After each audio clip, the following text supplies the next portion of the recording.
자, 그럼 청주포럼 회장님 박현문 회장님 모시고 회장님 인사 말씀과 또 연사님 소개 말씀 함께 듣도록 하겠습니다. 박수 부탁드리겠습니다.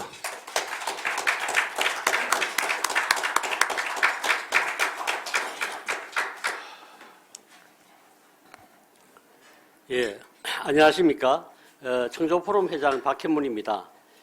어느덧 개묘년 토끼의 해도 저물고 을사년 청룡의 해가 내년으로 다가왔습니다.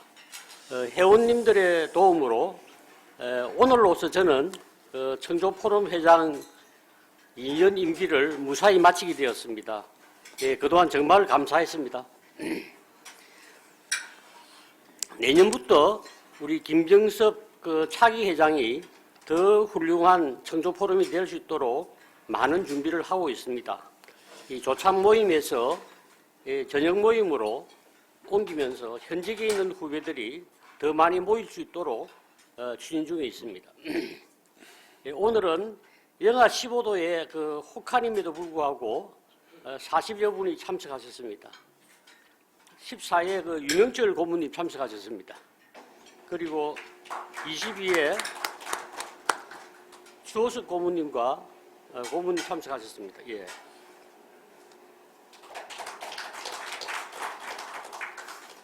오늘 저희 24회 동기들이 13명이나 참석해서 너무 감사합니다. 네, 예.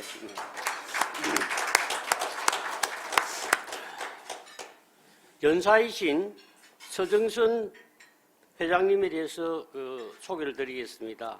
연사님은 이 경기고등학교와 서울대 의과대학을 졸업하고 동대학원에서 의학 박사학위를 받으셨습니다. 1983년부터 34년간 서울대 의대 교수를 역임하셨으며 현재 서울대 분당병원 석좌연구교수로 재직 중에 계십니다. 지난 40년간 선구적인 연구활동으로 아시아인들의 유전체 분석 연구 등 총 18편의 논문을 국제학술지 네이처 본지와 자매지에 발표하셨습니다. 1997년 교수로 재직하시면서 유전체 의학연구소를 모태로 해서 마크로젠을 창업하고 전 세계 153개국에 18,000여 명의 고객에게 서비스를 제공하는 글로벌 정밀의학 선도기업으로 성장시켰습니다. 이 마크로젠은 전 세계 주요 거점에 마크로젠 지놈센터를 설립하고 글로벌 네트워크를 구축해서 전체 매출의 50% 내지 60%가 해외에서 거두고 있으며 10년 연속 흑자를 기록한 유일한 바이오 기업입니다. 경기고등학교 동기분들한테 이 황금알을 낳는 벤처기업 마크로젠에 투자하게 하셔서 많은 이 동문들을 한 60명에 해당되는 이런 동문들을 돈방석에 앉게 한 장본인이십니다. 예.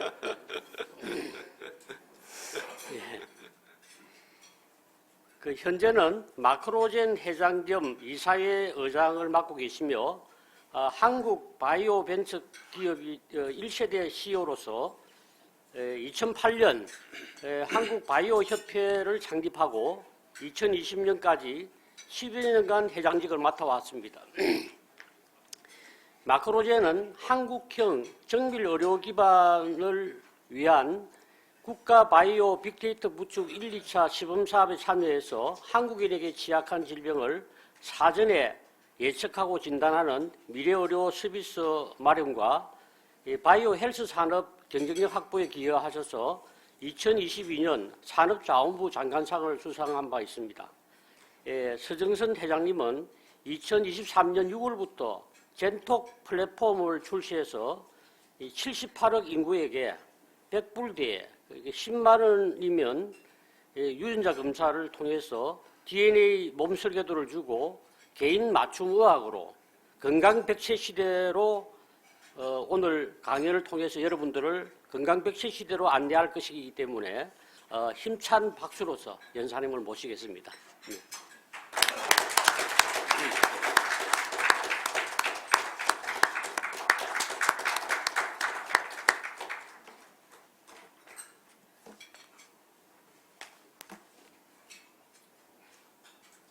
박현문 회장님 감사드립니다. 아주 자세하게 소개를 해주셨는데요. 저는 지금 아까 소개해준 대로 이제 서울의대 교수를 오래 했습니다. 그래서 2017년에 퇴임을 했고요. 여기 계신 유명철 회장님이 이제 8년 후배쯤 됩니다. 오늘 제가 좀 말씀드릴 거는 DNA 몸 설계도를 가지고 그걸 내비게이트 해가지고 건강에 이제 중요한 예를 들면 이제 어떤 배리어 같은 걸 어떻게 피해갈 수 있나, 그걸 통해서 우리가 이제 건강 100세를 갈 수 있는 이런 얘기를 좀 말씀드리도록 하겠습니다. 결국 세상이 이제 급격하게 변화하고 있는데 그 어떤 기본은 뭐냐면 한마디로 물질에서 정보로 가고 있다 이렇게 볼 수 있습니다. 그래서 예전에 우리가 이제 그 모든 것이 물질 세계에서 이런 했다 그러면 이제는 물질에서 정보로 가고 있는데 의료에서만은 그게 굉장히 더디게 가고 있었던 거죠. 왜냐하면 사람 자체를 정보로서 알 수 있는 길이 굉장히 없었기 때문에 그 경험적으로 우리가 이제 느껴오면서 의학을 발전시켜 왔는데 그게 이제 사람을 정보로서 볼 수 있는 그러한 DNA로서 그 몸의 설계도가 완벽하게 이제 얻어질 수 있게 된 거고, 정말 또 근데 굉장히 중요한 것은 개개인에 대한 걸 갖다 알 수 있게 됐다는 겁니다. 사실은 모든 생명에 있어서 개인은 그렇게 어떤 면에서 중요하다고 볼 수 없습니다. 종이 중요하다고 볼 수 있는데 개인은 어떤 종을 위해서 그냥 생명을 이어지는데 그 역할을 하는 것인데 인간의 경우에는 이제 어떤 면에서 그 민주주의라든가 또 의학의 목적은 개인의 어떤 그 건강을 제공하는 것이고 개인을 무병장수로 오랫동안 살게 하는 것이기 때문에 어떤 생물학에 있어서 종을 연속시키는 것과는 상당히 좀 이제 차이가 조금 있습니다. 그래서 어떤 면에서는 그 방향하고는 좀 반대로 가는 것이지만 그러나 개개인들의 입장에서는 굉장히 반가운 소식일 수 있고 더구나 DNA 몸 설계도를 얻는데 지금 현재 한 100불 정도의 돈으로 정확하게 얘기하면 작년에 시약값으로 200불까지 이제 떨어졌습니다. 그래서 현재는 한 전체적으로 하면 20만 원에서 30만 원 정도로 하면 몸의 완벽한 설계도 30억 개의 설계도를 다 얻을 수 있습니다. 그리고 그 해석은 이제 조금 더 시간이 걸려서 한 10년 내에 우리가 알 수가 있게 되는데 중간중간에 중요한 것들은 계속 나오면서요. 그래서 이제 나중에 잠깐 나오겠습니다만은 이 몸 설계도라고 하는 것이 그러면 어느 정도의 크기냐 하면 사람 한 사람이 몸의 도서관을 갖고 있다 이렇게 생각하시면 됩니다. 1000페이지짜리 책 1000권의 도서관이 있는 것이고 설계도라고 하는 것은 그 1000페이지짜리 책에 뭐 한자 한자를 다 읽어서 하는데 그게 이제 곧 100불 정도가 되고 현재도 200불까지 떨어졌다는 거죠.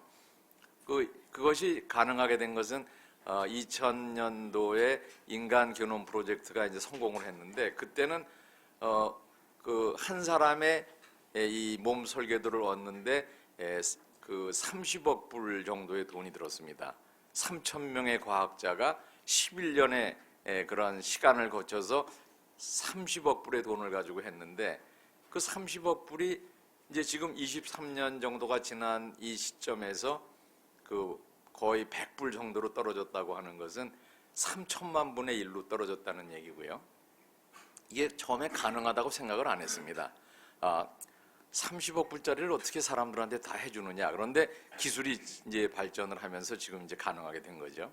그러니까 좀 뭐 어떻게 생각하면은 그 자기 이제 뭐 가족 뭐 예를 들면 그 이제 여기 계신 뭐 이제 아들, 손자 뭐 이렇게 쭉 다 해가지고 한 10명 정도 되는 사람 만약 되면은 그 유전자 설계도를 다 보면은 굉장히 정확하게 어떤 그 질병과의 관계들이 나옵니다.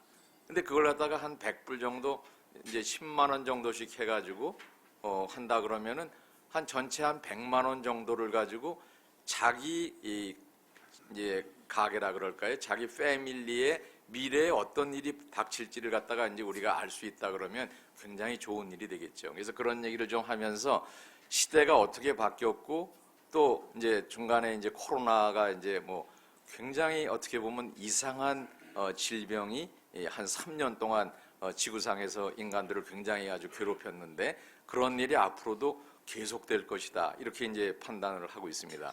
그래서 그런 것들의 의미 그리고 기술이 어떻게 발전됐는지 또 이제 근본적으로 사람이 다르다는 건 어떤 이유인지 또 아까 박 회장님이 이제 저희 그 마크로젠이라고 하는 회사가 27년 동안 이제 기다렸다가 우리가 젠톡이라고 하는 그러한 어떤 플랫폼을 갖다 출시를 했습니다. 그거는 이제 실제는 한 10가지 유전자 검사를 하는데 9,900원서부터 이제 하게 하는데 그 가장 중요한 것은 그 MZ 세대들 한 20대에 있는 사람들은 이 건강에 대한 어떤 질병에 대한 염려보다 자기 자신이 누군가 이런 것을 알고 싶어 하는데 유전자 검사를 쓰고 싶어 합니다. 그런 말씀을 좀 드리고 그래서 전반적으로 이러한 것이 이제는 유전자 검사 근데 이제 저희가 젠톡을 해보니까 유전자 검사라 그러면 사람들한테 어떤 식으로 각인이 돼 있냐 하면 그 소위 막장 드라마에서 유전자 검사가 대개 친자 검사로 나옵니다.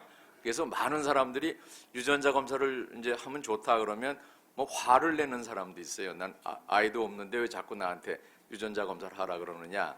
근데 이제 어떤 면에서는 우리가 이러한 이 3천만 분의 1로 이제 가격이 떨어졌다고 하는 것은 그거 바로 혁명이 일어나는 걸 의미하는 거거든요. 가격이 한 3분의 1, 10분의 1만 떨어져도 그 분야는 완전히 뒤바뀌는 건데 이것이 3천만 분의 1로 바뀌어서 이제 이 어떤 새로운 분야로 간다고 하면은 우리가 이걸 좀 알 필요가 있고 이제 이것이 단순히 우리가 예를 들면 현재 칼라 TV가 막 나오는데 난 칼라 그런 거 싫어. 난 흑백 TV를 볼 거야. 이런 식으로 고집하면서 살 수는 없는 거죠. 그래서 그런 것에 대해서 한번 이해를 하는 그런 시간을 갖도록 하겠습니다. 사람들마다의 차이가 이제 굉장히 많죠. 그래서 이러한 그 이제 사람마다 차이를 사실 처음 언급한 사람은 이제 뭐 사람이 아니라 생물에서의 그 차이와 생물의 종이 변한다. 단순히 종이 변하는 것 같다고 얘기한 사람이 다윈입니다. 다윈이 그걸 얘기한 지가 한 150년 정도가 되는 것인데 그때까지 많은 사람들은 종은 변할 수 없다고 생각했어요. 왜냐하면 그거는 신의 창조물이기 때문에 그것이 한 종에서 다른 종으로 변할 수가 없다 이렇게 생각했는데 다윈이 갈라파고스에서 가서 보니까 종이 변하는 것 같다 이렇게 얘기를 하면서 서서히 변한다 그래서 진화론이 이제 나오게 된 거죠. 그러니까 지금 이 현재 일어나는 일은 300년 과학 왕국에서 그 생물이 이제 어떤 인사이트를 가지고 바뀌게 된 게 다윈하고 멘델이라고 하는 두 사람으로부터 시작된 것이고 그게 150년 전에 있었던 일입니다. 그래서 그것으로부터 시작을 해가지고 멘델이라는 사람이 사람의 생명체의 모든 것이 뭔가 그 유전하는 뭐를 갖고 있다. 이런 그 인사이트를 갖다가 이제 얘기를 하면서부터 시작이 된 것이고 그것이 150년이라고 하면은 15년 그러니까 1900년서부터 또 2000년 1990년부터 2000년 사이 그때 이제 사람들이 그러면 사람 몸의 그 도서관 소위 유전자를 갖다가 완전히 밝혀낼 수는 없을까 이렇게 해가지고 1984년서부터 모여가지고 얘기를 했는데 결론은 쉽지 않다는 거였습니다. 근데 그걸 미국 정부에서 아마 안 돼도 좋으니까 한번 시작을 해보자 이래가지고 1990년 10월에 시작을 했고 그것이 2000년에 클린턴 대통령이 그 드라프트를 발표하는 이제 그런 게 됐죠. 2003년에 전체가 발표가 되고 그로부터 이제 15년 그게 이제 그 2000년서부터 2000년에 그게 나오고 그때 이제 엄청난 일이 생긴 겁니다. 그래서 이제는 사람을 정보로 볼 수가 있게 된 거죠. 그래서 이제 모든 것이 디지털화되는데 사람도 이제는 의료도 정보화로 될 수 있다는 걸 보여줬고, 그래도 의학은 굉장히 보수적인 거기 때문에 15년이 지난 2015년에 나중에 또 나오겠습니다만은 오바마 대통령이 이제 이 과학적인 것들을 갖다가 의학으로 옮겨놔서 정밀의학 시대를 선언하게 되는 거죠. 이게 이제 큰 줄거리입니다. 그래서 먼저 이제 저희가 젠톡이라는 걸 만들어서 이러한 그 몸의 설계도라고 하는 것을 MZ 세대들이 어떻게 이제 이걸 받아들이느냐 해서 저희가 만든 걸 한 2편의 동영상을 보시겠습니다. 알고 있나요? 왜 햇볕에 잘 타지 않고 머릿결은 부드러운지, 왜 피곤함은 덜 느끼는지 답은 DNA에 있습니다. 우리 몸을 구성하는 60억 개 DNA 중 나만의 트레이드마크가 되는 단 0.1%. 내 안에서 찾은 아름다운 나, 겉으로 보여지는 자연스러운 나, 더욱 나를 나답게. What's your trademark? 키네스의 유전자 정밀 검사를 통해 데이터로 보여지는 나만의 특별한 0.1% DNA를 깨우다.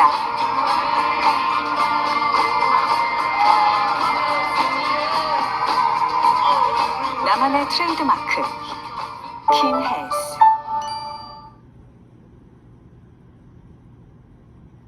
나의 트레이드마크는 남부럽지 않은 평상머리, 굵고 튼튼한 긴 생머리, 쓰지 않아 없는 검은 머리가 전부일까? 나의 트레이드마크는 기미, 주근깨 하나 없는 청정 피부, 여드름 없이 빛나는 맑은 피부, 햇빛을 타지 않는 투명 피부가 전부일까?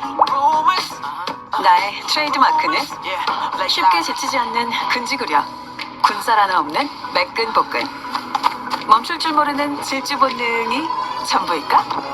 What's your trademark?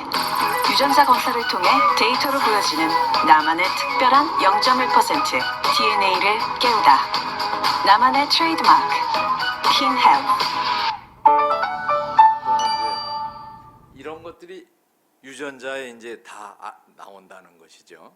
그러니까 그 젊은 사람들이 MBTI라고 하는 것을 굉장히 많이 하는데, MBTI는 자기가 이제 선택을 하는 것입니다. 그래가지고 한 100개의 학문을 제대로 된 건 선택을 하는데, 그래서 자기가 어떤 어디에 속하는가를 이제 알게 되는 것이죠.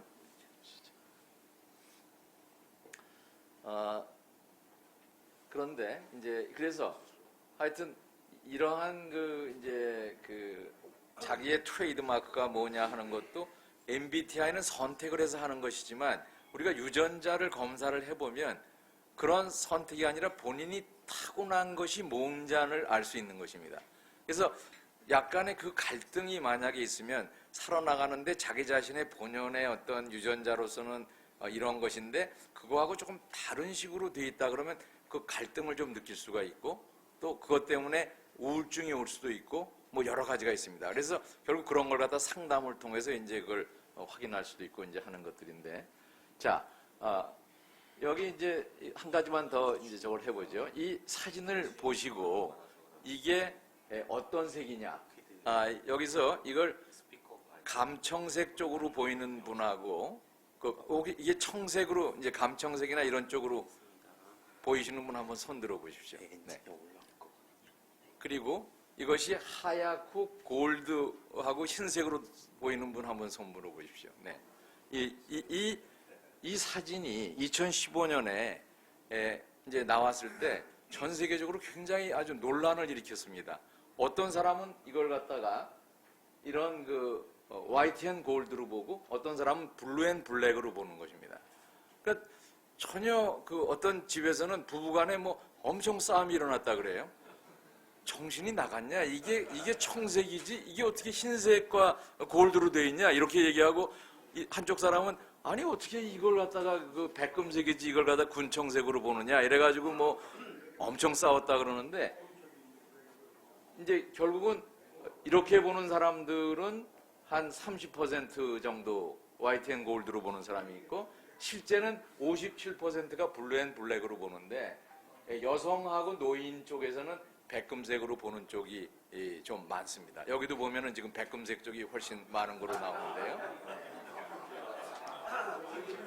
이게 유전자가 어떻게 달라서 그런지에 대해서는 아직도 잘 모릅니다. 근데 분명한 것은 이 사진을 보는데 보통 우리가 생각할 때 이 사진을 보는데 사람들 간에 그렇게 차이가 있으리라는 걸 갖다가 그 인정하는 사람은 거의 없을 겁니다.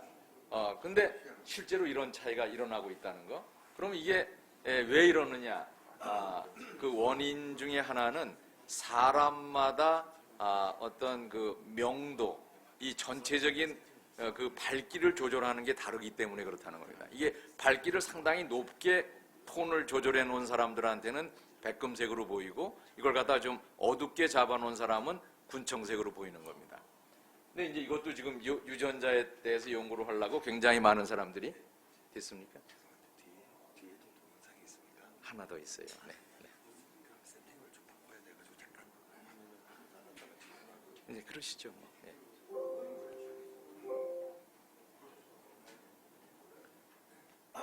그래서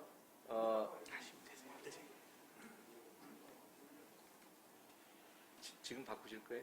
끝났습니다. 됐어요. 네.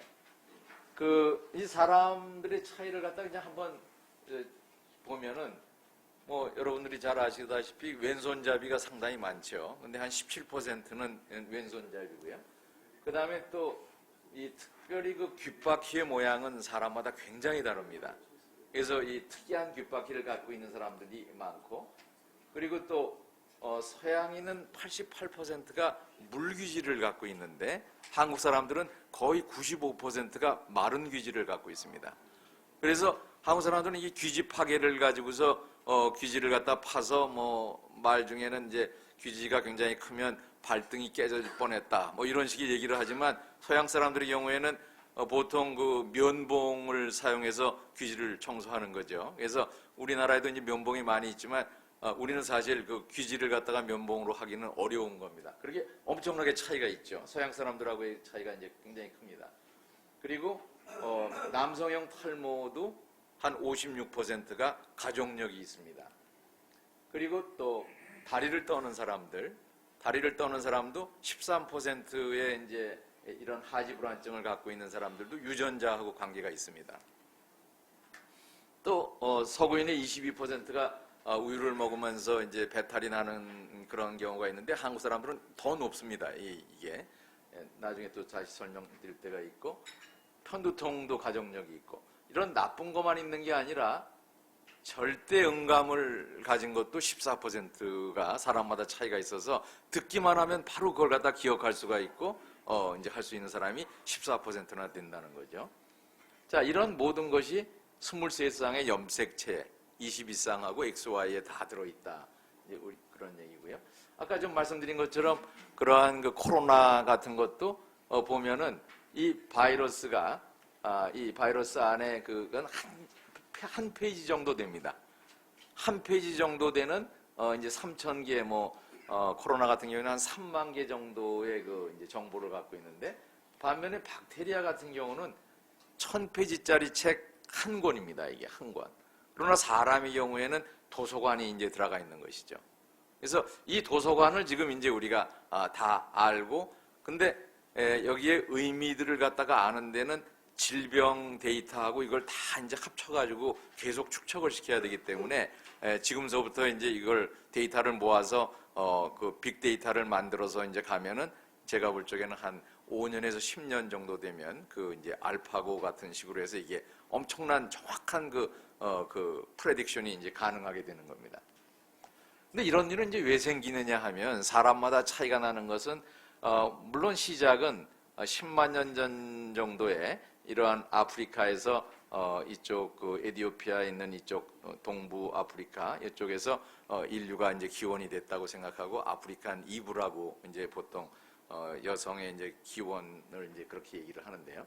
근데 사바나 지역에서 동물들, 큰 동물들을 다 협동으로 이제 그 다 죽일 수 있고 사냥할 수 있고 하면서 엄청 인구가 늘었다가 그 사람들이 이제 제일 먼저 같은 환경을 찾아서 이제 이 연안을 따라서 쭉 적도 지방으로 옮긴 사람들이 남반기 아시아인이고, 그 다음에 이제 북쪽으로 좀 올라오면서 이쪽 메소포타미아에서 왼쪽으로 간 사람들은 유럽 사람들이고, 그대로 올라가면서 이쪽으로 계속 간 사람들이 북반기 아시아인입니다. 그러니까 인류는 네 종류로 되어 있는 거죠. 아시아인이 남반기와 북반기로 되어 있는 겁니다. 근데 이제 여기서 이런 그 연안을 따라가면서 뭐 조개라든가 이런 걸 통해 가지고 이제 먹이를 갖다 얻지 않는 상태에서 어떻게 올라갈 수 있느냐. 날씨는 좀 더 이제 온화했다고 하지만은 이때 이제 소위 레인디어라고 하는 거기에 이제 첫 번째 가축을 가지고서 이제 올라가게 된 거죠.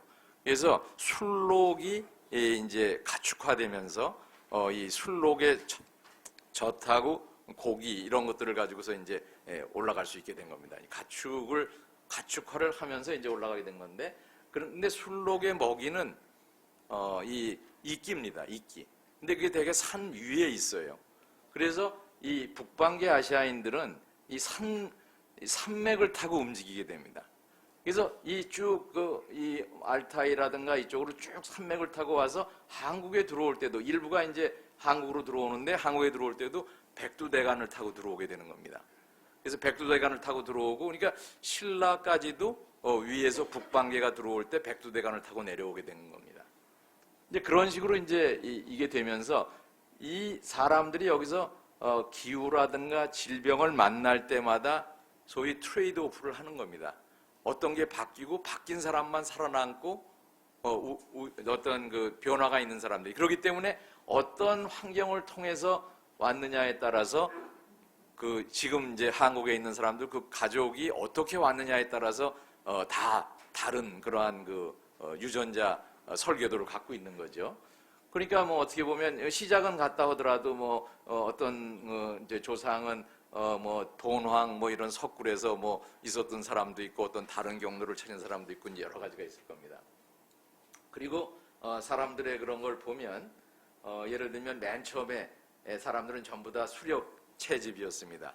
헌터 게더러였는데, 그러니까 뭐 그냥 소위 과일이나 이런 프루트하고 고기하고만 먹었던 거죠.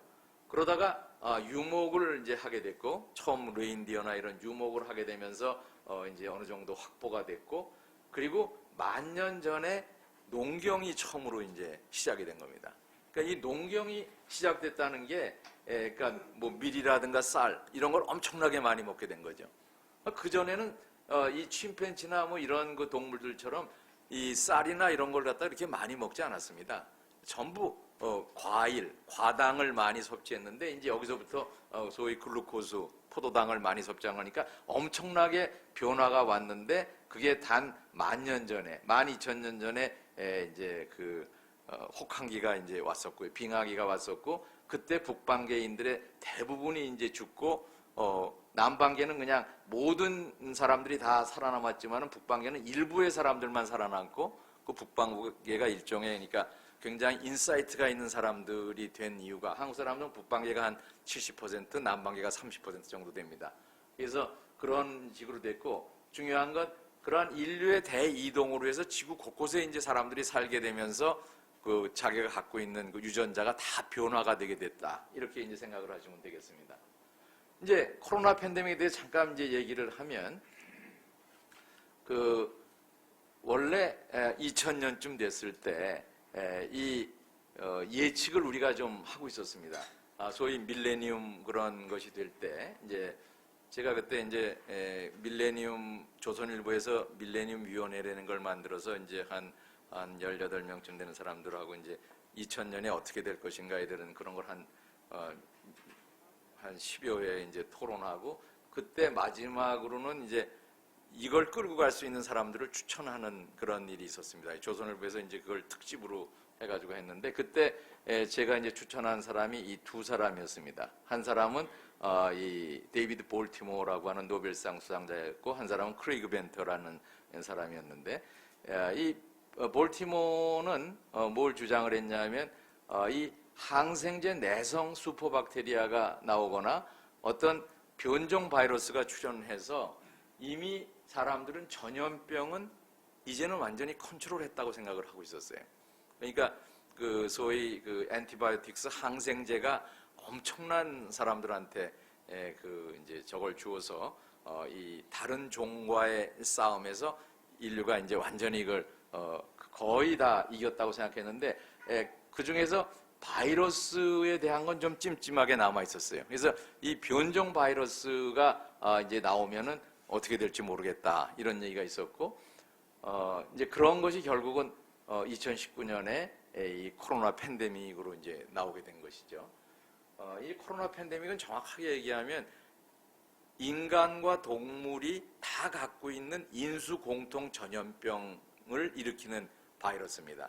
근데 사람이 대개 그 인수 공통 전염병에 대해서 엄청나게 진화를 통해서 아주 이걸 면역력을 갖고 있었는데 이게 어떤 일인지 알 수가 없게 이제 인간들이 자꾸 영역을 확장해 들어가면서 결국은 그 접촉의 기회가 많아지고 사람 중에서 아주 약한 사람들이 그것을 갖다가 이제 이겨내지 못하고 사람에서 적응이 된 다음에 다시 퍼지고 이런 식의 이제 일들이 생기면서 문제가 된 것이고요. 근데 이제 지금도 좀 알 수가 없는 것은 보통은 대개 그 굉장히 질환이라는 게 한 그 몇백만 명에서 1000만 명을 넘어가지가 않습니다. 지구상에 어디가 생겨도. 그래서 백신이라는 걸 가지고 우리가 이제 그걸 하면 대개 백신을 어느 정도 주냐 하면 전 지구상에서 모든 백신을 다 통틀어도 1000만 명 정도의 수요밖에 없는 것입니다. 그것만 지나면 다 지나가는 것이고 그런데 이 코로나의 경우에 뭐 나중에 나오겠지만은 뭐 백신이 130억 정도의 도수로 인류가 78억인데 130억 개 도수를 줬으면 뭐 다 줬다고 해도 한 번, 두 번 정도를 막 준 꼴이 된 거죠. 그러니까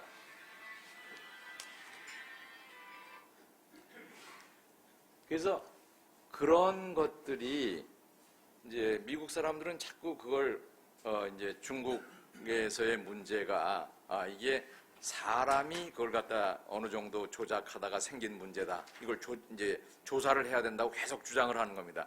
정상적으로는 거의 있기가 어렵고 엄청난 인류가 이제 다 이걸 감염이 된 거에 대해서 문제가 있었죠. 그래서 하여튼 간에 이 감염에 대한 거는 인류가 이제 잊고 있었는데 여기서 이 데이비드 볼티모어가 얘기한 것처럼 이 변종 바이러스 뭐가 이제 코로나가 아주 엄청난 문제를 일으켰고요. 근데 대개 사람들은 이제 감염은 끝났고 만성병으로 이제 문제가 된다고 생각을 했어요. 만성병은 뭐 여러분 다 아시다시피 이제 암이라든가 당뇨라든가 고혈압 이런 것은 뭐 거의 지금 70%의 사람들이 여기에 그 고통을 받고 있기 때문에 이거를 갖다가 이제 제대로 이 컨트롤을 하려면 정보를 가지고서 여기에서 인간 게놈 프로젝트를 가지고 개개인들이 유전자가 어떻게 돼 있는지 변이가 어떻게 돼 있는지를 보면서 가야 된다고 해서 모든 사람들은 이쪽으로 이제 가면서 갈 거라고 생각을 했고 그리고 이제 여기에서 굉장히 중요한 게 스마트폰이 굉장히 중요한 역할을 이제 하고 모든 사람들한테 이 뭐 연결할 수 있는 걸 갖다 스마트폰으로 한다. 그래서 이제 닥터 스마트폰이라고 해서 앞으로도 스마트폰이 굉장히 중요한 역할을 하게 될 겁니다. 그래서 이러한 상황이었는데 결국은 이 전염병이 이제 하나가 이제 크게 된 거죠. 예, 나왔고. 그래서 결국 뭐 한번 이걸 살펴보면은 이제 나라별로 뭐 이런 것들이 이제 있었고, 뭐 미국도 한 1억 명, 그 다음에 차이나 가면 9,900만 명, 한국이 이제 3,400만 명이고, 이제 뭐 프랑스, 저머니 이런 데 3,800만 명, 일본, 한국은 좀 비슷하고, 뭐 일본은 좀 데이터가 정확하게 이게 되질 않았고, 한국이 어떻게 보면 한 5천만 명에서 70% 이상이 감염이 됐던 거죠. 그러니까 굉장히 아주 많은 숫자가 된 겁니다. 그런데 결과적으로 하여튼 전 세계적으로 7억 명의 확진자가 있었으니까 거의 78억 인구에서 뭐 10%가 확진이 되는 일이 있었죠. 인류 역사상 이렇게 이제 물론 사람이 나중에 나오겠습니다만은 이제 팬데믹으로 죽은 경우가 상당히 많은 건 있지만 이런 식으로 엄청나게 빠르게 감염이 되는 이런 일은 없었던 거죠. 사망자 수는 한 700만 명 정도가 이제 죽었던 겁니다. 그래서 그 지구의 전염병 그 전체의 팬데믹을 보면 뭐 그 14세기에 그 흑사병으로 한 2억 명 정도가 죽었습니다. 그리고 이제 쭉 천연두로 한 5천만 명이 죽었고 또 다시 흑사병으로 이제 패스트가 그래서 굉장히 이때 아마 거의 문명이 절단이 난다 이렇게 생각을 했었죠. 뭐 거의 3분의 1 이상이 이제 다 죽고 도시마다 폐허가 되고 이제 연결이 안 되니까 전염병이 생기면 인간과 인간의 접촉을 끊어야 되기 때문에 문명이 아주 급속도로 쇠퇴하게 이제 되는 건데 이제 그게 흑사병이 이제 그런 식으로 나왔고 그 다음에 이제 그 소위 독감 스페인 독감으로 한 5천만 명이 20세기 초에 이제 죽게 되는 거죠. 그리고 그 다음에 이제 에이즈가 3,500만 명 정도가 이제 죽었는데 이 에이즈는 뭐 거의 엄청나게 될 거라고 생각했는데 그 약을 개발하고 하는 거 정말 인류가 굉장히 노력을 해서 이걸 이 정도로 이제 막은 겁니다. 그러니까 이 정도 되니까 사람들이 이제는 우리가 대개 막을 수 있다 이런 자신감을 좀 갖고 있었는데 결국은 이제 코로나가 되면서 죽은 숫자는 한 690만 명, 700만 명으로 이 전체적으로 보면 그렇게 많은 게 아닌 것처럼 보이지만 실제 걸린 사람의 숫자라든가 뭐 이런 걸 보면 뭐 엄청난 지구상으로 이제 모든 사람들이 다 겁을 먹게 이제 이런 일이 벌어졌던 겁니다. 뭐 이 일은 또 한 가지는 선진국에서도 굉장히 감당을 못했기 때문에 이 소위 웨스턴 컬처가 아주 이제 그 더 이상 전 세계를 지배할 수 없게 그 웨스턴 컬처의 그 몰락이라고 보통 얘기를 합니다. 예를 들면 미국의 1억 명 정도가 감염이 됐으니까 3억 4천만 명 중에서 1억 명이 감염이 됐고 치사율로 해서 한 1% 정도 돼서 114만 명이 죽었고 2차 세계대전 때 미국인이 죽은 사람이 42만 명인데 그거의 한 2배, 3배 정도가 이제 죽게 된 거죠. 그래서 그리고 한때 가장 심할 때는 사망 원인 1위가 코로나 바이러스로 죽는 거였습니다. 보통 하루에 죽는 숫자가 이제 심장 질환, 암이 한 1,800명대, 1,600명대였는데 1,700명대였는데 이게 코로나가 이 심장 질환을 뛰어넘으면서 1,800명으로 사망자가 나왔으니까 미국에 이제 엄청난 충격이 있었고 이것뿐이 아니라 전 세계적으로 뉴욕 같은 데가 이런 데서는 잘 피해가야 되는 엄청난 부의 상징인 곳인데 뉴욕에서 이제 이런 그 엄청난 사람들이 죽게 됩니다. 확진자의 숫자도 그렇고 뭐 예를 들면 그 미국 사망자의 20%가 뉴욕에서 나오고 뉴욕 시민의 20%가 감염이 되고 뭐 소득 중위소득이 한 6만 4천 불 되는데 이런 식의 이제 일이 벌어지는데 나중에 이걸 보니까 결국은 65세 미만의 중에서 의료보험을 가입하지 않은 사람의 숫자가 10%나 됐다는 거죠. 그러니까 여기서부터 이 사람들이 감염이 되니까 아무리 잘 사는 사람도 꼼짝없이 다 이제 감염이 되고 해서 이게 이제 자본주의의 어떤 그 이제 문제를 일으킵니다. 자본주의는 줄을 갖다 엄청 세워서 제일 먼저 가는 사람이 그냥 하여튼 갈 수 있게 하고 못 따라가는 사람은 이제 저 끝에 있고 이제 이런 식으로 가면서 가는 건데 그것이 미국식 자본주의가 개인의 자유하고 시장 역할을 존중하면서 이제 가는 거죠. 경제 발전과 뭐 기술 혁신에는 아주 유리한데 이러한 그 공공 문제에 아주 취약했다 이런 얘기입니다. 결국은 이것이 어떤 효과를 줬느냐? 이제 사람들이 어떤 헬스 산업에 대해서 굉장히 신경을 쓰게 됐고, 그래서 바이오 헬스 산업이 굉장히 부상을 하게 됐고, 이러한 이제 또 한 가지는 이제 흑사병 같은 경우에는 사람들을 다 만날 수 없게 이제 이렇게 돼가지고 문명이 아주 완전히 가라앉는 그런 상황이었지만 이 코로나 때는 오히려 비대면을 통해서 이게 다른 식으로 디지털을 촉진시키는 그런 식이 됐습니다. 그래서 아주 희한하게 보통은 전염병이 일어나면 모든 게 다 아주 쇠퇴하는데 이것이 이상하게 디지털 쪽을 강화했고 디지털 의료 쪽을 갖다가 의료 혁명을 이제 촉진하게 됐다. 이게 이제 하나의 코로나라고 하는 걸 우리가 한 3년 동안 겪으면서 세계가 엄청나게 바뀌었다는 걸 하나 이제 우리가 기억을 할 필요가 있다는 거고요. 그래서 아까 잠깐 얘기했지만 디지털 의료 혁명에서 또 스마트폰이 굉장히 중요합니다. 이 스마트폰이라고 하는 걸 통해서 어떤 식으로 이제 되는지 우리가 좀 보면 결국 디지털 의료 혁명이라고 하는 거는 이제 모든 게 다 디지털화 되는 걸 갖다 디지털 전환이라 그럽니다. 그래서 뭐 모든 게 다 그렇게 다가가고 있어요. 단지 의료만이 거길 더디게 가고 있는데 의료는 약간의 국가 정책상으로 거기에 어떤 라이센스라고 하는 의사들이나 특별한 그러한 전문인들을 갖다가 국가가 보호해주는 그러한 정책 때문에 이게 자연스럽게 퍼지지 못하는 그러한 부분들이 이제 많습니다. 하여튼 간에 이제 디지털 의료 혁명에서 중요한 것은 이러한 지금 이제 여러분들이 아직도 병원에 가면은 의사들만 사실 이 컴퓨터 화면을 보고 환자는 의사의 이제 컴퓨터의 뒷면을 보고 있게 되잖아요. 근데 이제 앞으로는 이제 그런 일이 없을 겁니다. 이제 결국은 환자가 그걸 보고 있고 의사가 그걸 설명해 주는 식으로 이제 이게 다 바뀌게 되는 거죠. 근데 여기서 이제 중요한 게 그 소위 스마트폰이 구텐베르크의 인쇄술에 맞먹는 중요성을 갖게 될 것이다.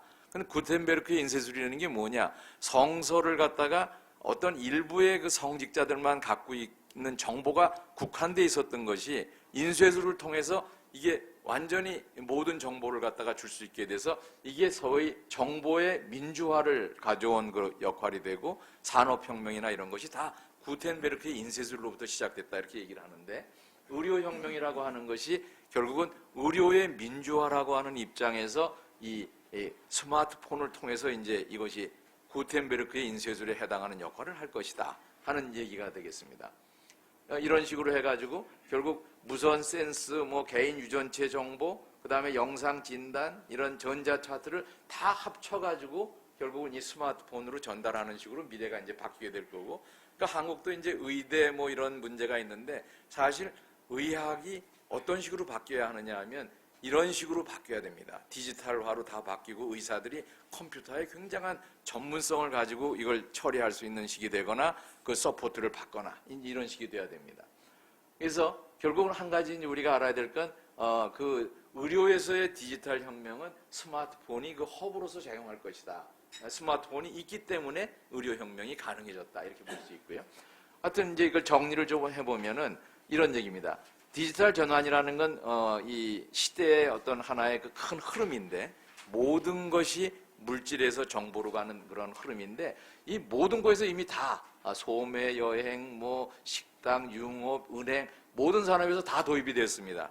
근데 의료 분야만이 예외로 이제 되고 있다 하는 게 미국의 이제 심장 전문의로서 굉장히 이쪽 분야에 유명한 에릭 토플이라는 사람이 이제 얘기를 했고, 에릭 토플의 저서는 제목이 Patient Will See You Now입니다. 근데 미국에서 이제 그 어떤 환자들이 이제 기다리고 있으면 간호사가 나와서 선생님이 봐주실 거예요. 하면 Doctors Will See You Now 해가지고 환자를 하나씩 이제 집어넣을 때 쓰는 말이 닥터가 선생님이 너를 봐줄 거다. Doctors Will See You Now라는 말인데 이분은 이걸 뒤틀어서 Patient will see you now. 그러니까 환자가 중심이 되는 식으로 이게 바뀔 거다 하는 얘기를 갖다 이제 그 책을 써서 아주 유명해진 사람인데요. 그 디지털 의료 혁명의 본질이라는 것은 무선 디지털화가 되는 모든 것이 가능해진 게 스마트폰으로 되는 게 하나가 기반으로 있고, 그 다음에 개인별로 들어가야 되는데 개인의 정보가 인간 게놈을 다 갖고 이제 가면서 간다는 거죠.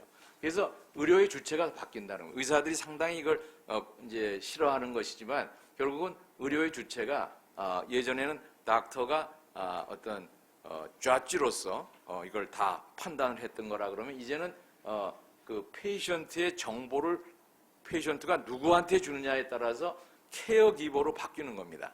그러니까 판단하는 그 잣쥐로서 이 판사 같이 이렇게 뭐 6개월밖에 못 살 거야 이런 식으로 하면은 그 이제 매달릴 수밖에 없잖아요. 그러니까 그게 정보의 비대칭 때문에 그런 것인데 이제는 이제 그게 다 시대가 바뀌어서 이제 환자들이 갖고 있는 정보를 의사가 그걸 설명해 주는 식으로 간다는 거죠. 그래서 이러한 그 디지털 의료 혁명의 끝이라는 것은 결국 의료의 민주화를 가져가게 되는 거예요. 뭐 이게 어떤 면에서 모든 게 힘을 갖고 있는 게 다 힘을 잃게 됩니다. 이 물질에서 정보로 가게 되면 힘은 어디서 나오느냐? 정보의 흐름에서 나오는 것인데 정보의 흐름이 이제 페이션트 쪽에서 이제 올라온다. 이제 이런 얘기죠. 그래서 디모크라티제이션 오브 헬스케어라는 게 이게 스탠포드 이제 대학에서 그 2018년에 나온 헬스 트렌드 리포트라는 데 마지막 결론이 그 데모크라티제이션이라는 말로 이제 나오게 됩니다. 하여튼 아까 제가 말씀드린 대로 4차 산업혁명 모든 것은 지금 디지털 전환이고 인류는 그걸로 가고 있는 거예요. 의료만 지금 이제 남아 있는데 의료도 지금 2018년부터 미국도 이제 바뀌고 있다 이렇게 보는 거고요. 이제 이런 걸 가지고 이제 우리가 이제 의학 혁명 이제 디지털 혁명이라고 하는 것이 그러면 한번 정리를 해보면 이제 의학이 근거 중심의 과학의학, 과학 집단의학으로 해가지고 굉장히 이제 정확한 이제 뭐 예를 들면 한의학이나 이런 거하고 차별이 되면서 이제 발전을 해왔죠. 근데 이제는 데이터 중심의 디지털 의학으로 이제 바뀌게 되는 겁니다. 근데 여기에서 굉장히 중요한 것이 하나가 있는데 기존의 의학으로서는 의료비의 증가를 막을 수가 없다는 겁니다. 그리고 그 막을 수 없는 이유의 한 가지가 노인 인구의 증가 때문에 의료비가 엄청 상승한다는 거예요. 그래서 예를 들면 그 2018년에 미국의 전체 GDP의 예산의 18.2%를 의료비로 썼는데 2050년이 되면 37%를 쓰게 될 것이고 2060년이 되면 이대로 그냥 가면 50%의 예산을 의료비로 쓸 수밖에 없다는 거예요. 근데 그 말은 무슨 얘기냐 하면 나라가 망한다는 겁니다. 그러니까 다른 데 쓸 돈을 갖다가 이제 18.2%도 지금 너무 많다 그러는데 50%를 쓰게 되면 뭐 소방서 뭐 모든 게 다 출동을 못하고 뭐 예를 들면 2분 걸리던 게 10분이 걸리고 뭐 경찰서도 거기에 월급을 못 주고 뭐 이러면서 예전에 디트로이트라는 시가 한번 파산을 했을 때 생긴 일이 이제 모든 나라에서 된다는 거예요. 선진국이나 후진국 뭐 가릴 거 없이 노인 인구의 증가로 해서 초고령 사회로 간다는 것이 엄청나게 문제가 있는 겁니다, 지금. 그래서 이거를 갖다가 가능하게 하려면 이걸 치료를 가지고 해가지고는 뭐 어느 지구가 이제 완전히 모든 나라가 다 망하니까 이걸 예방으로 예측으로 가야 되고 의료비를 10분의 1로 떨어지지 않으면 미래는 아주 암담하다. 이게 2015년에 오바마 대통령이 정밀의학을 선언한 이유죠. 그러니까 다시 얘기하면 미래의 어떤 이러한 그 새로운 의학, 정보의학 뭐 이런 유전체를 이용해야 된다 이런 것이 그냥 좋은 거니까 한번 가보자 이런 것이 아닙니다. 안 가면 망하는 겁니다. 그러니까 한국도 여기에 이제 완전히 아주 이걸 굉장히 중요하게 생각해야 되는 상황에 있는 겁니다. 한국은 고령화 사회로 굉장히 빨리 가고 있어요. 그리고 두 번째는 이제 예를 들면 이런 게 가능하게 된 것은 디지털 전환이 이제 인간 지론 프로젝트도 되고 이 맞춤 의학이 이제 가능해지고 뭐 이런 게 다 정보를 처리할 수 있는 그 능력이 굉장히 높아졌어요. 옛날에는 뭐 엑스레이, 뭐 MRI 이런 걸 갖다가 그걸 영상 자료를 어떻게 넣느냐 하면 시간도 오래 걸리고 돈도 많이 들고 했는데 이제는 이런 것들이 너무나 빨리 되기 때문에 이게 가능해졌다는 거고요. 아까 말씀드린 대로 마지막은 와이어리스 센서 뭐 이런 걸 다 합쳐가지고 스마트폰이라고 하는 어떤 그 아주 굉장한 방식을 갖고 있기 때문에 이것이 가능해진다. 그런 얘기입니다. 이제 그래서 이제 다시 한번 이제 그 백그라운드를 말씀드리고 이제는 그러면 정밀의학이라는 말, 정밀의학은 정밀화학 같은 정밀한 의학을 얘기하는 게 아닙니다. 정밀 맞춤의학이라는 뜻인데, 그러니까 개인별 맞춤의학이라는 말이 너무 과하다 그래서 어떻게 의학이 개인에 대해 맞출 수 있느냐 해서 이제 그걸 조금 완화시켜서 정밀 맞춤의학이라는 뜻인데 그걸 갖다가 지금 이제 그냥 이제 정밀의학으로 이제 하기로 한 거죠. 아까 말씀드린 대로 인간 지론 프로젝트가 이제 나와서 1990년에서 2000년 사이에 이 소위 이걸 갖다가 300년 과학왕국의 금자탑이라 그러죠. 그래서 그 어떤 크라운 그 이제 과학왕국의 마지막에 왕관 중에 보석, 그러니까 뭐 과학이 된 게 300년 과학왕국이 양자역학서부터 뭐 달에도 보내고 모든 게 엄청난 성과를 거뒀지만 그런 모든 것을 다 제압할 수 있는 중요한 것이 인간 지론 프로젝트라는 거죠. 그래서 디지털 의료 혁명이라는 것은 결국은 이런 얘기입니다. 인간 몸에 있는 모든 정보를 다 이걸 갖다가 이제 1000권의 책을 다 풀어서 자신의 몸의 설계도를 가질 수 있을까 하는데 답은 갖게 된 겁니다. 지금 어떤 면에서 피조물이 그 자기의 그 피조물이 노력해서 자기의 설계도를 갖는다는 것이 거의 그게 불가능한 일이죠.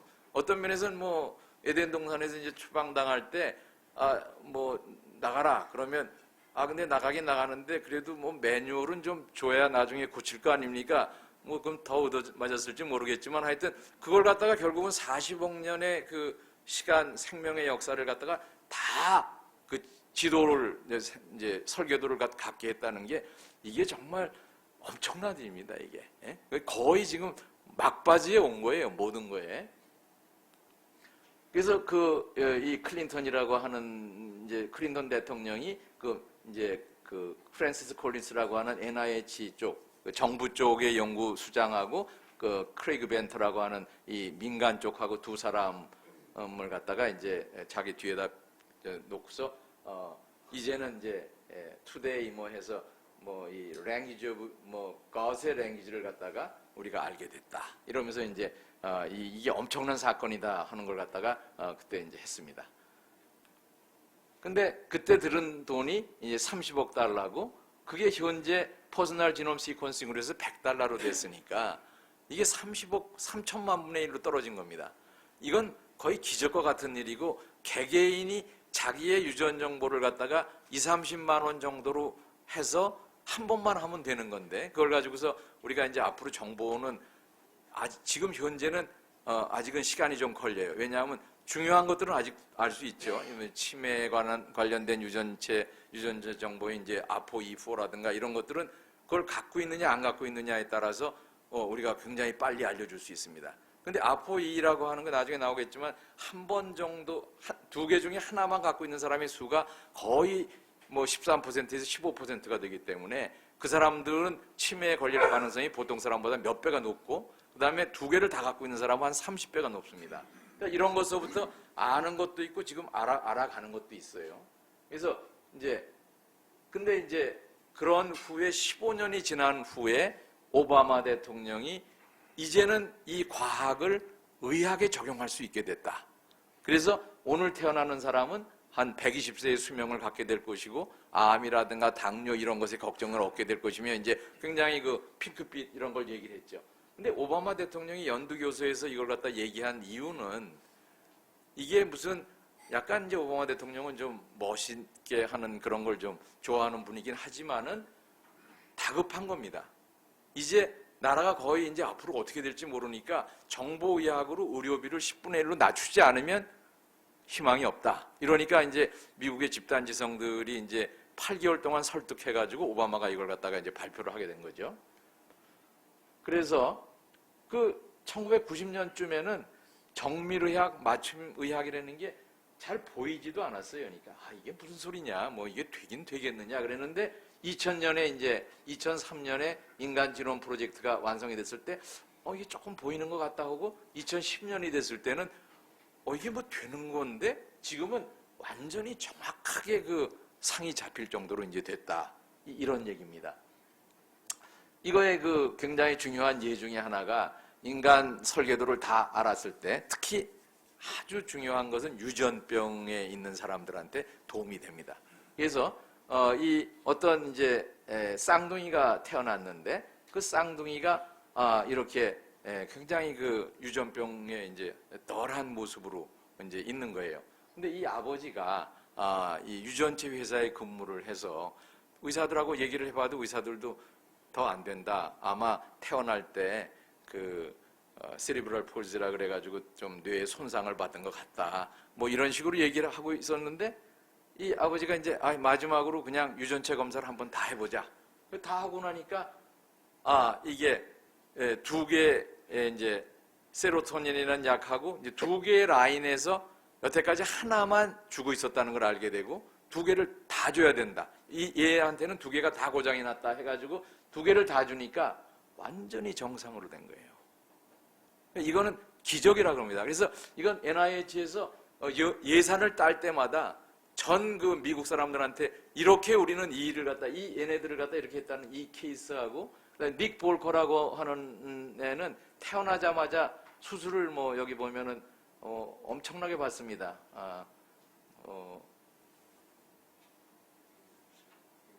어디서 160번의 서저리를 갖다 받고 뭐 완전히 무균실에 들어가 있고 이러는 애가 유전병을 딱 이제 이걸 갖다 찾아나고 보니까 XIAP 주인이라고 하는 이게 잘못됐다는 걸 알고 그런 다음에 이걸 갖다가 이제 골수 이식을 하고 이제 이렇게 해가지고 이제 치료를 하고 나니까 완전히 아주 정상애로 된 거예요.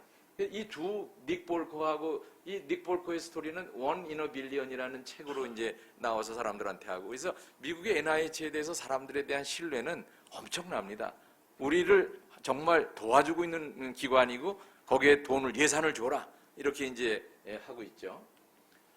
자, 그러니까 다시 한번 정리를 하면 디지털 의료 혁명이라고 하는 것, 소위 모든 것의 디지털 전환에서의 의료에서의 디지털 전환이라고 하는 것은 이것은 피할 수 없는 일이다. 노인 인구의 증가하고 의료비의 상승을 막기 위해서는 도저히 어떻게 할 수가 없고 빅데이터와 AI에 의한 디지털 혁명이 해결책이고 정보로서 해결할 수밖에 없다는 얘기죠.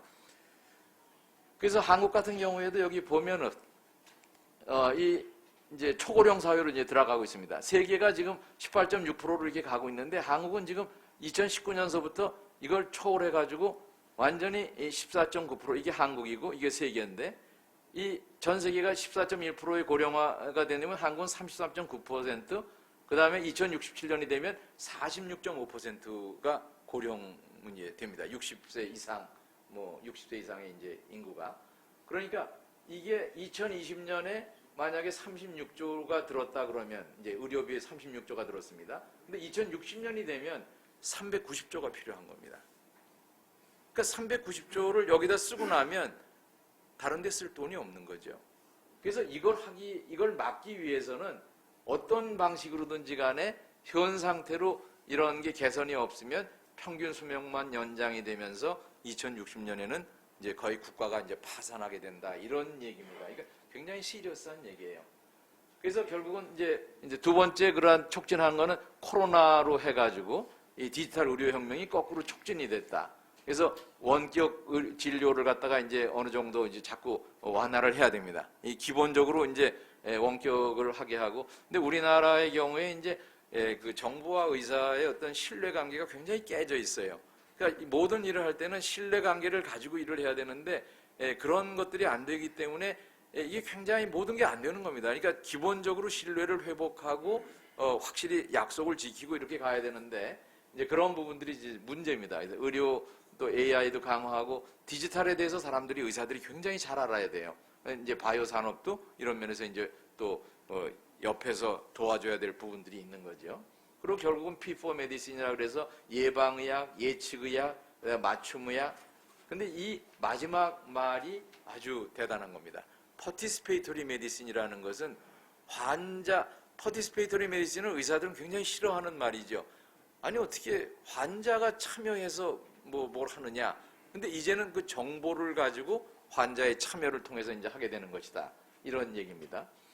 결국 이제 아까 잠깐 말씀드렸습니다만은 대형 의료 빅데이터를 분석하는 기술이 이제는 완전히 나왔다는. 예전에 2014년만 돼도 이게 설레면 돈도 많이 들고 컴퓨터 시설 얼마나 넣어야 되고 막 이랬는데 이제는 이것들이 이제 다 거의 다 해결이 돼서 예를 들면 유전 정보만 하더라도 환자들 걸 갖다가 엄청나게 이제 늘리면 그게 문제가 되는데 거기서 중요한 것만 빼고 전자기록을 EMR하고 연결시키는 거, 그 다음에 이제 몇 걸음 걸었든가 이거는 미래에 대한 얘기죠. 이제 매일같이 몇 걸음 걷고 뭘 먹고 하는 걸 다 집어넣는 거, 이거하고 과거의 기록과 그 사람이 갖고 있는 유전체 정보 세 가지를 갖다가 연결시키는데 그렇게 큰 문제가 없다는 거예요. 기술이 이제 다 되고, 그래서 이 빅데이터 분석으로 이 4P 메디신에서 세 가지가 이제 해결이 되고 AI로 질병 예측이 되는 건데 지금은 먼저 자기 자신의 유전체를 하고 그 다음에 이제 앞으로 한 10년 동안에 이제 매번 한 6개월마다 새로운 업데이트된 지식을 가지고 본인들하고 얘기를 하면서 이걸 이제 건강을 피해가는 거죠. 그리고 예를 들면 이제 마지막으로는 결국은 의학이 바뀌는 거예요. 의학의 민주화라고 얘기했잖아요. 그러니까 결국은 participatory medicine으로 의사는 이 케어기버로서의 이제 역할을 하게 되고 이러면서 이제 의학이 바뀌는 겁니다. 이게 이제 결국 디지털 의료 혁명의 끝이 될 수 있는 거죠. 이제 그 다음에 이제 또 한 가지는 기술 발달이긴 하지만 이게 작년에 그 이제 일루미나라고 하는 회사에서 노바색 X라고 하는 그 서열 분석 기계를 만들어내고 그 기계를 통해서 100불 시대가 이제 거의 이제 열리게 된 겁니다. 그래서 작년에 이제 2020 벌써 재작년 됐군. 22년 9월에 22년 작년이죠. 22년 9월에 29일 날 이제 프랜시스 드소자라는 사람이 이제 일루미나 대표인데 사장인 CEO인데 자기네가 이제 이걸 할 테니까 좀 오라. 그래가지고 이제 여기를 갔습니다. 그러니까 한 1,000명 정도 이제 그 미국 의료계 뭐 이런 사람을 다 모아놓고 그러면서 이제 자기네가 이걸 발표했다. 근데 그 와중에서 이제 저희 그 마크로젠과 우리 그 저에 대한 얘기를 갖다 잠깐 그 사람들 많은 데서 이제 했어요. 그걸 잠깐 동영상으로 And your 보여드리겠습니다. responses have been tremendous. Professor So, the chairman of Macrogen Group, believes the NovaSeq X series will accelerate their path to the $100 genome, enabling them to deliver a genetic blueprint to everyone in the world, unlocking individual potential and increasing life quality. 하여튼 이걸 갖다 해서 저희한테 굉장히 도움이 됐죠. 뭐 그 1,000명이 엄청난 미국에서 대단한 사람들인데 뭐 그 중에 이제 제 친구들도 있었지만은 끝나고 나니까 뭐 저한테 이제 뭐 얘기하고 뭐 니네 그 아주 대단하다 이제 뭐 이렇게 된 겁니다. 그러니까 마크로젠의 꿈은 그 78억 인구에게 그 몸 설계도를 하나씩 다 주는 것이다. 근데 그거를 하는데 일루미나의 기계가 완전히 이제 이걸 가능하게 했다. 그래서 4개의 그런 어떤 조직을 갖다가 처음에 런칭 파트너로 택하는데 마크로젠, 그 다음에 하버드의 그 브로드 인스티튜트, 그 다음에 뭐 리제네론이라고 하는 미국 회사, 또 디코드라고 하는 유럽 회사, 이 4군데를 선정을 해서 이제 시작을 한다. 그런 얘기를 이제 한 겁니다. 이제 우리가 이제 그동안에 한 일, 잠깐 이제 한국이 어떤 지놈에서 우리가 한 일, 그런 거에 대해 잠깐 말씀드리고 실제 어떻게 분석을 해서 하는가 지놈 얘기 좀 드리겠습니다. 이거는 이제 아까 말씀드린 대로 이제 아프리카에서 시작해가지고 이제 북방계 아시아인이 이제 한국으로 들어오고 남방계로 해서 이제 들어왔죠. 그래서 우리는 이제 아시안 쪽의 지놈에 대해서 이제 관심이 많습니다. 근데 아시아인은 전체적으로 4.5 빌리언에 해당하는데 미국이 3.4억, 유럽이 한 4억. 그 지금은 시장은 다 코케이션이 다 잡고 있는 거죠. 거기가 부가 다 몰려 있고 코케이션하고 재팬만 합치면 전체 의료 시장의 90%가 거기서 해결이 됩니다. 근데 이제 이 회사나 제약회사들이 미래 에머징 마켓으로는 인구가 많은 아시아 쪽으로 이제 와야 되는데 아시아에 약을 팔려면 아시아 사람들의 유전 정보가 중요하게 됩니다. 근데 지금 모든 연구비는 다 코케이션한테만 거의 지원이 돼 있기 때문에 거의 모든 건 백인 데이터들이 이제 대부분이에요. 근데 이제 우리는 아시아인 데이터들을 갖다 중심으로 이제 하니까 그래서 저희가 이제 좀 어떤 면에서는 굉장히 각광을 받은 게 아시아인 데이터를 가지고 본 네이처의 3편, 그다음에 네이처에 관련된 거에 이제 15편 내서 18편을 갖다가 네이처 제네틱스 뭐 이런 굉장히 좋은 잡지들에다 냈습니다. 그래서 이게 첫 번째 2009년에 저희가 네이처 잡지에 이제 냈던 것이고요. 그래가지고 그때 중국 사람들이 아주 저희보다 한 2개월 좀 더 먼저 해가지고는 인류는 3대 인종이니까 끝났다. 이제 그런데 우리가 이제 보고서 중국 사람들은 남방계 아시아인이고 인류는 4대 인종이다. 이걸 갖다가 이제 네이처에 보냈습니다. 그랬더니 네이처가 그 4대 인종으로 해서 이걸 딱 이제 정리를 했죠. 그렇게 해가지고 이제 이 첫 번째 네이처 페이퍼를 사실 네이처 페이퍼를 낸다는 건 뭐 개인으로서는 엄청난 영광입니다. 이거 하는데 뭐 말도 못하게 고생했어요. 그러니까 거의 밤 12시, 1시까지 그 마지막 한자까지 보는데 그게 너무나 피곤해서 눈을 뜨고 이제 이 슬라이드를 볼 수가 없어요. 그게 거의 눈 감았다 떴다 해가면서 이제 그 연구원들 한 10명 되는 사람들하고 그 단어 교정해가면서 했는데 결국 이제 성공을 했죠. 그러고 나서 이제 10년이 지났을 때 이 논문에 대한 평가가 아주 우연히 10년 지난 후에 그 중요한 논문 34편을 갖다가 마일스톤 되는 논문을 2004년부터 이렇게 3편, 2005년에 4편 이렇게 했는데 그 중에 이렇게 전 뭐 기대도 안 했는데 보니까 2009년에 여기 태국기가 있더라고요, 갑자기. 그래서 그 이제 내용을 보니까 이런 것들 중요한 논문을 할 때 예를 들면 아프리카 이렇게 하면 사람들이 보면 아프리카인 줄 알고 중국 이렇게 알 수 있고 이제 백인 이렇게 4개의 논문이 중요한데 아마 고민을 했겠죠. 한반도를 집어넣으면 전 세계 사람들이 이게 뭐냐 아무도 이해를 못하니까 그냥 태국기를 갖다 여기다 그냥 집어넣어놨습니다. 이게 저희 논문을 갖다가 이제 그 지칭을 한다 하는 게 이제 그다음 설명에 나왔었고요. 굉장히 영광이었죠. 이게 34편의 마일스톤 페이퍼가 있는데 그 중에 우리 논문을 선정을 해준 겁니다. 그러고 나서 2016년에 정말 아주 중요한 논문을 갖다가 이제 내게 됐고 이것이 그 네이처에 아주 극찬을 받아서 이제 현재까지 남아 있는 그러한 그 유전체 지도 중에서 contiguous 이게 가장 정확한이라는 뜻입니다. The most contiguous human genome이라는 게 가장 정확한 논문이 한국에서 나왔다 해가지고 이제 여기에 그 코리안 휴먼 지놈에 대해서 저희 그룹이 어떻게 했고 이게 얼마나 중요하다는 걸 갖다가 이제 네이처에서 했고 이거는 그때 논문이 나오는 엠바고 한 다음에 네이처가 프레스 리리즈를 해줬습니다. 전 세계다. 그래서 뭐 제가 한동안 그냥 며칠 동안은 뭐 스페인 바르셀로나의 무슨 신문사 뭐 이런 데서 전화 받고 뭐 이러면서 아주 굉장히 아주 좋은 시간을 보냈죠. 그러고서 2009년에 이제 저희가 2019년에 또 네이처에 이제 또 논문을 하나 냈습니다. 이게 3번의 네이처를 논문을 냈고 그리고 그것이 이제 하나의 기반이 됐습니다.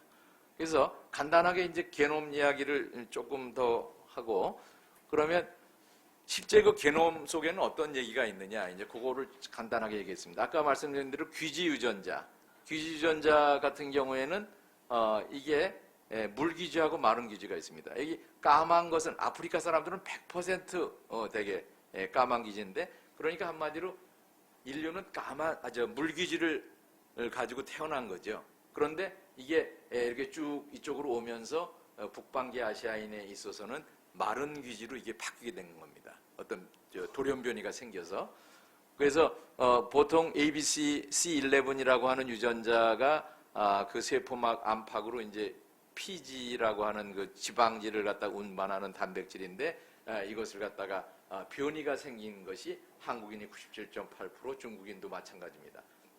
북방계 중국인의 경우에 남방계 중국인은 아니고요. 일본인은 조금 낮고 이런 식으로 이제 되어 있습니다. 여기에 보면은 이제 아메리카 인디안이나 이런 사람들은 이쪽에 넘어간 사람들이 있고 유로피언은 이제 완전히 물귀지고 그렇죠. 그래서 하여튼 이런 이제 좀 더 자세히 보면 이렇게 나왔다는 걸 알 수 있고요.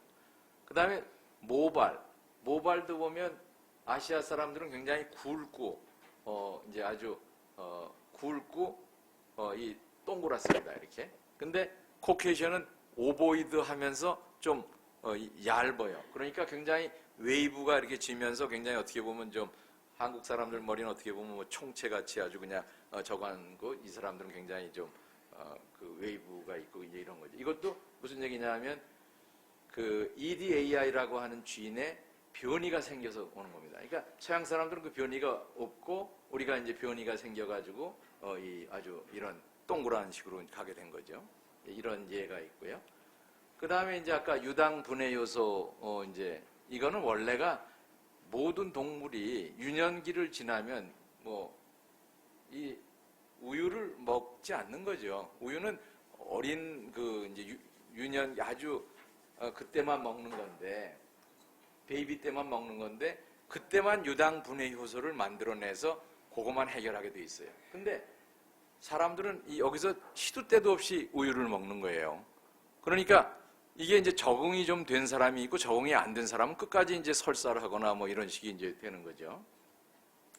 그래서 한 7,000년 정도 전에 이 유당 분해 효소에 돌연변이가 생겨서 그 앞부분에 돌연변이가 생겨서 끝까지 나오게 해서 돌연변이가 된 사람은 우유에 잘 적응이 되고 그것이 안 된 사람은 계속 이제 설사를 하는 겁니다.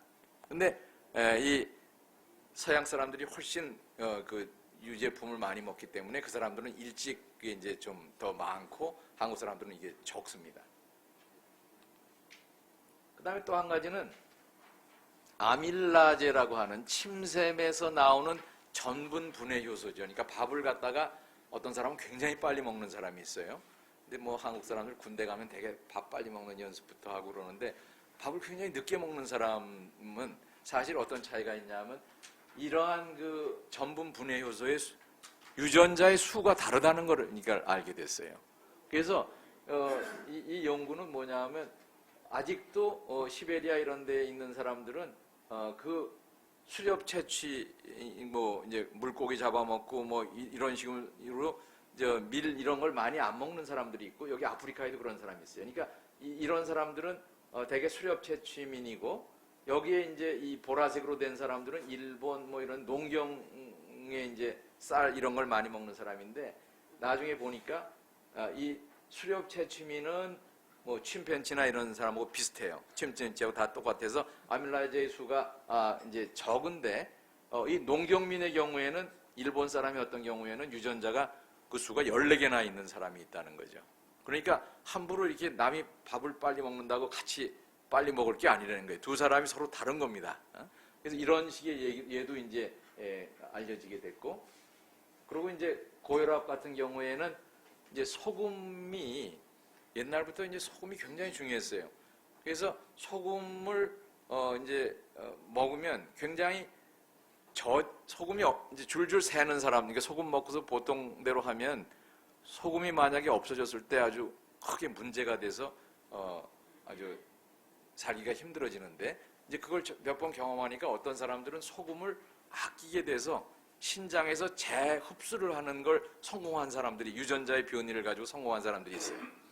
그래서 어떤 사람들은 그때 소금이 귀할 땐 이런 사람들이 굉장히 대접을 받은 거죠. 되게 잘 살아남았는데 현대로 오면서 소금이 아주 흔해졌어요.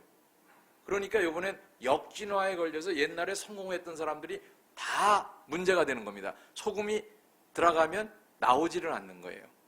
그래서 고혈압의 문제들이 이제 엄청 많아지고 이게 역진화에 걸리기 때문에 이런 문제들이 있는데 이것도 이제 원인을 보면 여기 그 아닥신이라고 하는 ADD1의 변이가 생겨서 변이 생긴 사람은 재흡수가 되는 거예요. 근데 현재 이런 사람들은 그러니까 거의 이제 무염으로 먹어야 되는 거죠. 소금을 거의 섭취하면 안 되고 지금도 소금을 그냥 줄줄 흘리는 사람들은 뭐 맛으로 그냥 먹어도 상관이 없고 뭐 이런 차이가 있게 되는 겁니다. 그래서 이러한 역진화라고 하는 건 소위 그 칼로리도 마찬가지입니다. 조금만 먹어도 막 엄청 이걸 세이브하는 사람들은 막 비만이 되고 현재 이제 먹는 게 풍부해지니까. 근데 지금 이제 그런 걸 줄줄 잘 살 안 찌는 흘리는 사람들은 지금 아주 굉장히 좋은 역진화해서 아주 좋은 형태가 되는 거죠. 자, 근데 실제로 이제 이런 DNA를 분석해 보면 2008년에 이런 게 시작이 됐을 때 이게 초기입니다. 초기. 이제 2008년에 됐을 때 제가 한번 우리는 아직 시작은 안 하고 이제 아주 초기였으니까 한번 그 디코드라는 곳에 보내봤어요. 보내가지고 보니까 뭐 이게 일이 아니면 굉장히 좋습니다. 황반변성, 녹내장 가능성도 굉장히 낮고 알츠하이머, 동맥 뭐 다 대장암 다 좋고 천식은 1이니까 뭐 근데 사실 저는 별 천식에 적이 없으니까 별 상관은 안 했는데 심방세동이 높더라고요. 2.99 그다음에 이건 이제 심장마비가 올 수 있는 이런 상황이라서 상당히 이제 걱정을 해가지고 여러 가지를 좀 봤더니 이게 그 서양 사람들에서 제가 갖고 있는 변이가 거의 없어요. 근데 그걸 제 변이를 갖고 있는 사람은 그 사람이 하필 질환에 이제 관련돼 있으니까 이 사람들은 이런 변이를 갖고 있으면 질환에 걸린다 그러는데 한국 사람들을 다 조사해 보니까 한국 사람들은 저하고 비슷한 게 거의 3분의 1이나 갖고 있고 뭐 문제가 없던 거예요. 그러니까 이런 면에서 꼭 알아야 되는 게 그 어떤 인종별 데이터를 갖고 있지 않으면 이걸 판단을 할 수가 없습니다. 그러니까 마크로젠에 지금 한 이러한 검사한 게 한 50만 명이 넘기 때문에 이걸 가지고 이제 예측을 이제 해줄 수 있는 거죠. 그리고 이제 2009년에는 상당히 그게 잘 맞지가 않았어요. 어떤 점에서. 그래서 사람들이 이제 3개의 회사가 있었는데 3 회사에다 다 보내봤어요. 한 사람 걸. 어떤 학자가. 보냈더니 뭐 여기는 뭐가 나쁘다고 그러고 여기는 뭐가 나쁘다고 그러고 전부 다 안 맞아서 이걸 갖다 논문으로 내고 이거 하나도 안 맞는다. 그래서 이게 다 이제 거짓말이다. 막 이렇게 했는데 이제 그때 FDA의 그 수장한테 이제 그 기자들이 막 얘기를 하니까 이게 다 안 맞는다는데 니네가 뭘 해야 될 거 아니냐. 그럼 이제 한국 FDA가 됐으면 당장 인원들을 뭐 다 혼내주겠다 이렇게 얘기를 했겠지만 그 FDA 그 수장은 딱 그 얘기 듣고서 아니 그게 무슨 문제냐. 그 데이터베이스가 서로 아직 완성이 안 돼가지고 그 데이터베이스에 의해서 판단을 하는 건데 그게 완성이 안 됐으니까 이제 그걸 기다려서 셋 다 잘 되면은 이제 되는 거고 아직은 거기에서 그게 문제가 있다는 것이니까 그 정도는 것이지 그걸 금하게 할 수는 없다. 이제 이렇게 2013년에 얘기를 했는데 이제 그 마가렛 햄버거라는 사람이 이제 끝나고 그 다음 사람이 됐을 때 이제 조금 이제 이거 좀 바꿔야 되지 않느냐 해서 좀 말이 많았어요. 근데 2017년에 다시 허가를 하고 그랬는데 문제는 이제 2018년이 되면서 MIT의 그 테크놀로지 리뷰에서 세상을 바꾸는 10대 기술 해가지고 이제 매년 그걸 냅니다. 근데 그때 이러한 소위 제네틱 포춘 텔링 유전자 점성술이라고 해가지고 지금 이걸 예측하는 것이 이제는 정확해졌다. 이제는 이것이 세상을 바꾸는 기술로 이제 충분히 진료나 이제 이런 데 사용할 만하다 하는 것을 갖다가 처음으로 이제 나오게 됐습니다. 결국은 이제 이게 무슨 얘기냐 하면 그 만성병의 경우에는 유전 요인이 그 중요 유전 요인만 가지고 병이 생기거나 그러질 않습니다. 그것이 하나의 그 predisposing factor라 그래서 그런 것이 생길 수 있는 그런 가능성이 이제 환경만 되는 그것이 뭐라 그럴까요? 그걸 갖다가 가능하게 할 수 있는 서셉터블한 인자가 되는 것이지 실제로는 이 어떻게 사느냐 생활 습관이 굉장히 중요해요. 그러니까 고혈압 유전 요인을 갖고 있는 사람이 만약에 그걸 미리 알아서 짜게 먹는 걸 조심하고 뭐 이렇게 하라 그러면 그 사람은 평생 그게 안 걸리는 거예요. 예를 들면 천식에 문제가 있는 사람이 자기는 아예 그냥 재택근무를 해서 설악산 가서 있고 자기 방에 있는 이 카펫 이런 건 완전히 쓰지도 않고 방에 가구도 안 놓고 먼지라는 걸 거의 없게 해가지고 거기서 계속 컴퓨터만 해가지고 하는 그 사람은 천식 어택이 안 오는 거예요. 그렇게 그걸 알기 위해서 유전 요인을 갖다가 이제 알아서 어디가 지금 안 좋다. 이걸 갖다가 미리 알려주면 생활 습관을 바꾸면 결국은 질병으로부터 벗어날 수 있는 거죠. 이게 이제 핵심인 겁니다. 근데 여기서 이제 몇 가지 이걸 보면 이제 질병 분석하는 거를 이제 첫 번째가 이제 알츠하이머를 보면 아까 좀 말씀드린 대로 이 두뇌의 콜레스테롤 대사가 침해하고 이제 관련이 있다. 그래서 이게 그 변이가 아포2에는 세 가지 타입이 있는데 그 E4 타입이 되면 112, 158번째 아미노산이 다 아진딘으로 바뀌게 되면 이것이 이제 아까 얘기한 대로 둘 다 유전자는 아버지로부터 받고 어머니로 받고 그러는데 둘 다 만약에 아포2를 갖다 받게 되면 이 프리퀀시가 만약에 91%고 68세가 넘는 그러한 상황에서 30배가 치매가 높아진다는 겁니다. 그러니까 이거는 사실 검사할 필요가 있는 겁니다. 하나만 갖고 있는 사람은 이제 한 두세 배 되는 거지만 하여튼 어떤 경우든지 간에 이 자기가 뭐 여러 가지 기억 이런 걸 갖다가 이제 막 그 좀 증가를 시키고 그리고 이제 기억력을 유지하는 방법 중에 여러 가지가 있는데 사실 그 운동을 하는 게 근육을 키우는 게 기억력을 유지하는 데 굉장히 도움이 됩니다.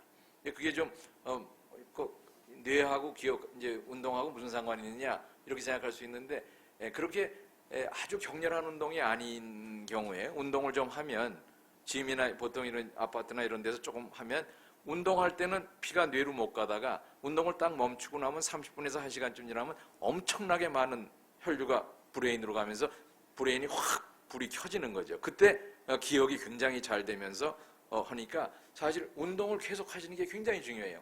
한 6가지 방법 중에서 운동을 하는 게 굉장히 아주 생각지도 않은 그러한 방법이 되는데 이제 이러한 유전자 치료하고 관련돼 가지고 그리고 하여튼 이제 암 발생 유전자도 마찬가지입니다. 한 15개 뭐 이런 걸 갖다가 이제 가지고 이 여러 가지 암에 대해서 이제 할 수 있으니까 이걸 스코어를 내 가지고 하면은 이러한 암들에 대해서 특히 이제 전립선암 같은 거에서 이제 상당히 그 중요한데 우선 유방암하고 전립선암에서 이 안젤리나 졸리가 뭐 많이 아시겠습니다만 이런 유방암으로 자기 어머니가 사망하고 그러는데 이 배우의 아주 치명적인데 자기가 브라카 포지티브고 자기는 유방 절제술을 하겠다. 그래서 이 사람은 거의 성녀와 같은 사람입니다.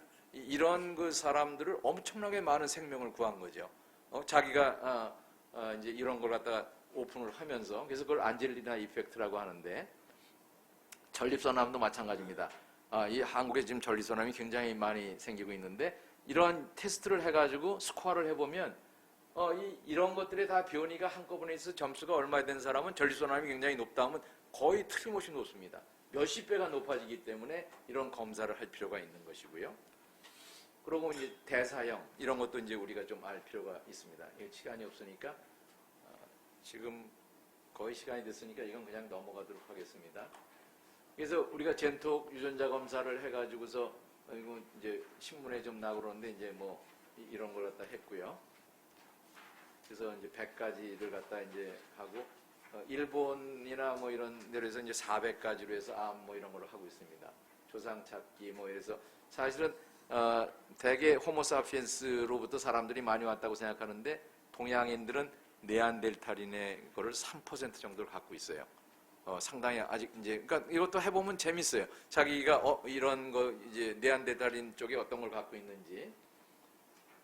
근데 이제 마이크로바이옴만 이거만 이제 간단하게 말씀드리면 사실 지놈도 중요하지만 더 중요한 건 미생물입니다. 장내 미생물 뭐 또 이 오랄 치아에 있는 미생물 이런 걸 갖다가 검사를 하면 장내 미생물이 이제 그 스툴을 가지고 하기 때문에 사람들이 약간 저항이 좀 있지만 이걸 갖다가 하는 게 이게 왜 문제가 되냐 하면 인간이 항생제에 대해서 엄청나게 혜택을 받았는데 모든 게 얻는 게 있으면 잃는 게 있습니다.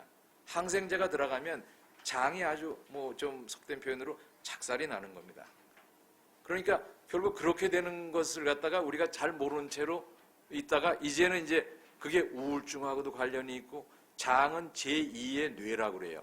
거기서 600만 개의 번들이 브레인으로 올라가면서 왜 사람들이 뭐 동물이 다 마찬가지잖아요. 배가 부르고 뭘 다 잘 잡아먹고 그러면 아주 편하게 자고 그러는 게 거기에서 이제 아주 행복한 그 엔도르핀 같은 게 올라가는데 이 장이 불안정하면 엄청나게 문제가 생깁니다.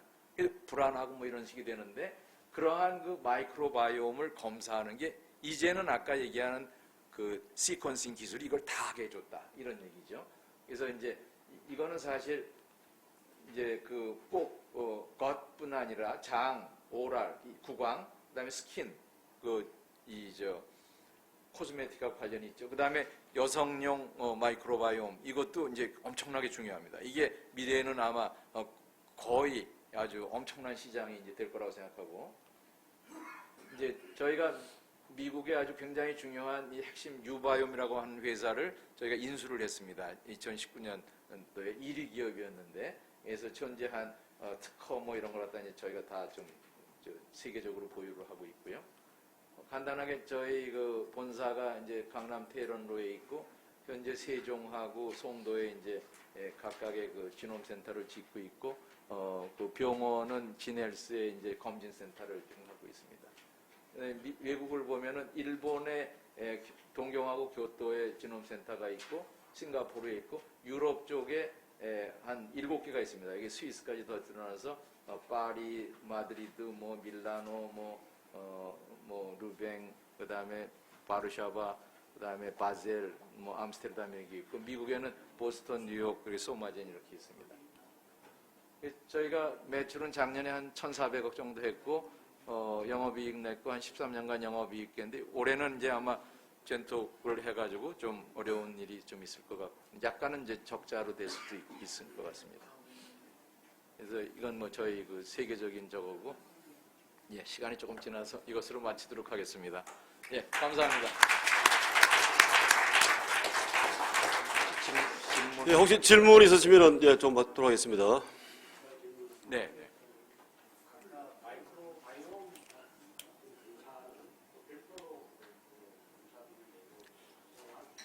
그러니까 저희가 젠톡의 그 플랫폼에 이제 한번 재미삼아서 그냥 네이버나 이런 데거나 젠톡 해가지고 앱으로 한번 하시고 나면 거기에 꼭 뭐 매출 이걸 안 하셔도 거기에 이제 지놈도 있고 거기 마이크로바이옴도 이제 내년 3월부터 이제 나옵니다.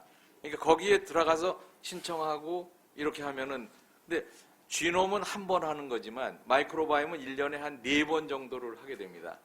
그래서 그런 식으로 해가지고 이제 자기 장의 균형이 어떻게 돼 있나. 유익균은 대개 파이버의 위에 삽니다. 근데 사람들이 요새 굉장히 김치가 그래도 굉장히 좋은 음식인 게 김치 파이버 같은데 유익균이 다 사는데 젊은 애들, 어린 애들이 이제 그런 그 패스트푸드를 먹으면 파이버가 거의 없는 채로 되면 유익균이 거의 없고 유해균들만 있는 식으로 해서 밸런스가 굉장히 깨져 있거든요. 근데 그런 것들을 갖다 해가지고 이제 교정을 해주고, 그러니까 마켓컬리 같은 데서 아침에 우리가 뭘 갖다 달라 이러면 갖다 주는 건데 앞으로는 그게 바뀔 거예요. 내가 보면은 이제 어떤 면에서 본인이 원하는 게 아니라 먹어야 될 걸 갖다가 일주일에 한 번씩은 이런 결과에 의해서, 그러니까 마크로젠하고 마켓컬리하고 그쪽에 그런 이제 소비자하고 해가지고 일주일에 한 번이나 일주일에 2번은 그 사람이 먹어야 되는 음식을 보내주는 거죠. 바나나라든가 당신은 지금 파이버가 굉장히 부족하니까 이걸 먹어야 된다. 그 건강기능식품하고의 그 연결이라고 하는 거는 굉장히 큰 시장을 가지고 있습니다. 예. 치아의 경우에는 이제 치과하고 같이 이제 저희가 하는데 전국에 한 13,000개가 있는데 이제 예를 들면 임플란트를 한다. 그러면 이제 지금은 그냥 하는데 사실 치아의 그 상태에서 어떤 균들이 있고 어떤 상황에서 이 균들이 지금 이제 어떻게 바뀌어준다거나 이제 우리가 치아에도 프로바이오틱스를 갖다 해가지고 그걸 바꾼다든가 하는 것이 굉장히 도움이 된다 그래요. 그래서 그 치과 의사들 이제 치과 선생님들은 그걸 갖다가 좀 해서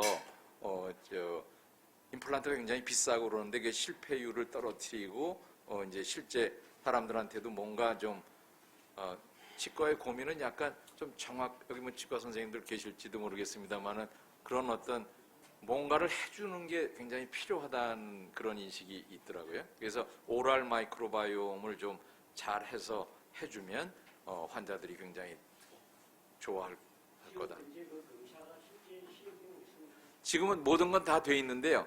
이제 예를 들면 좀 더 편하게 결제하고 하는 건 내년 3월부터 하고, 그래서 이제 치과 선생님들하고 지금 해서 지금 그 어느 치과에는 우리가 좀 보내드리고 있습니다. 한 50개씩 보내드리고 결과 이제 좀 얻어내고 이제 그렇게 하고 있습니다. 예.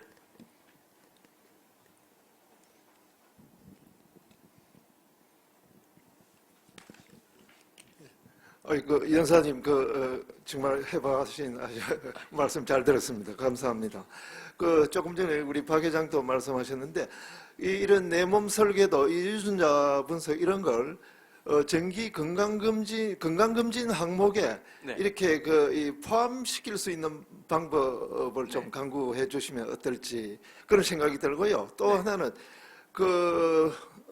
연사님께서 마크로젠을 26년 전에 창업하시고 지금 13년간은 아주 흑자를 달성하고 계신다. 그럼 그전 13년간은 상당히 아주 또 뭡니까 적자에도 시달리시고 네, 많은 네. 고민도 계셨을 것 같은데 네. 앞으로 계속 크게 번창하시길 바라겠습니다. 예, 감사합니다. 그래서 제가요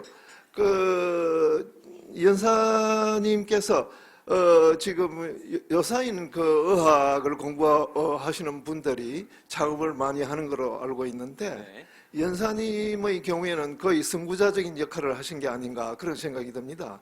그래서 대학에서 원래 공부하신 분야가 이거 유전자 분야이셨는지 네, 생화학에서 유전자를 예, 했습니다. 그리고 마크로젠을 창업하게 된 동기 같은 거 잠깐 예. 말씀해 주시면 감사하겠습니다. 우선 검진에 대한 질문은 저희가 송도에 이제 검진 쪽에 이걸 갖다가 이제 집어넣어서 이제 합니다. 그러니까 지금 이제 두 가지가 있는데 의사를 통하지 않고 그냥 사람들한테 재미로 하면서 하는 게 지금 소위 소비자 주도 유전자 검사고, 그거는 한국의 경우에는 한 지금 120까지만 할 수 있고요. 의사를 통하면 암이라든가 모든 걸 다 할 수가 있습니다.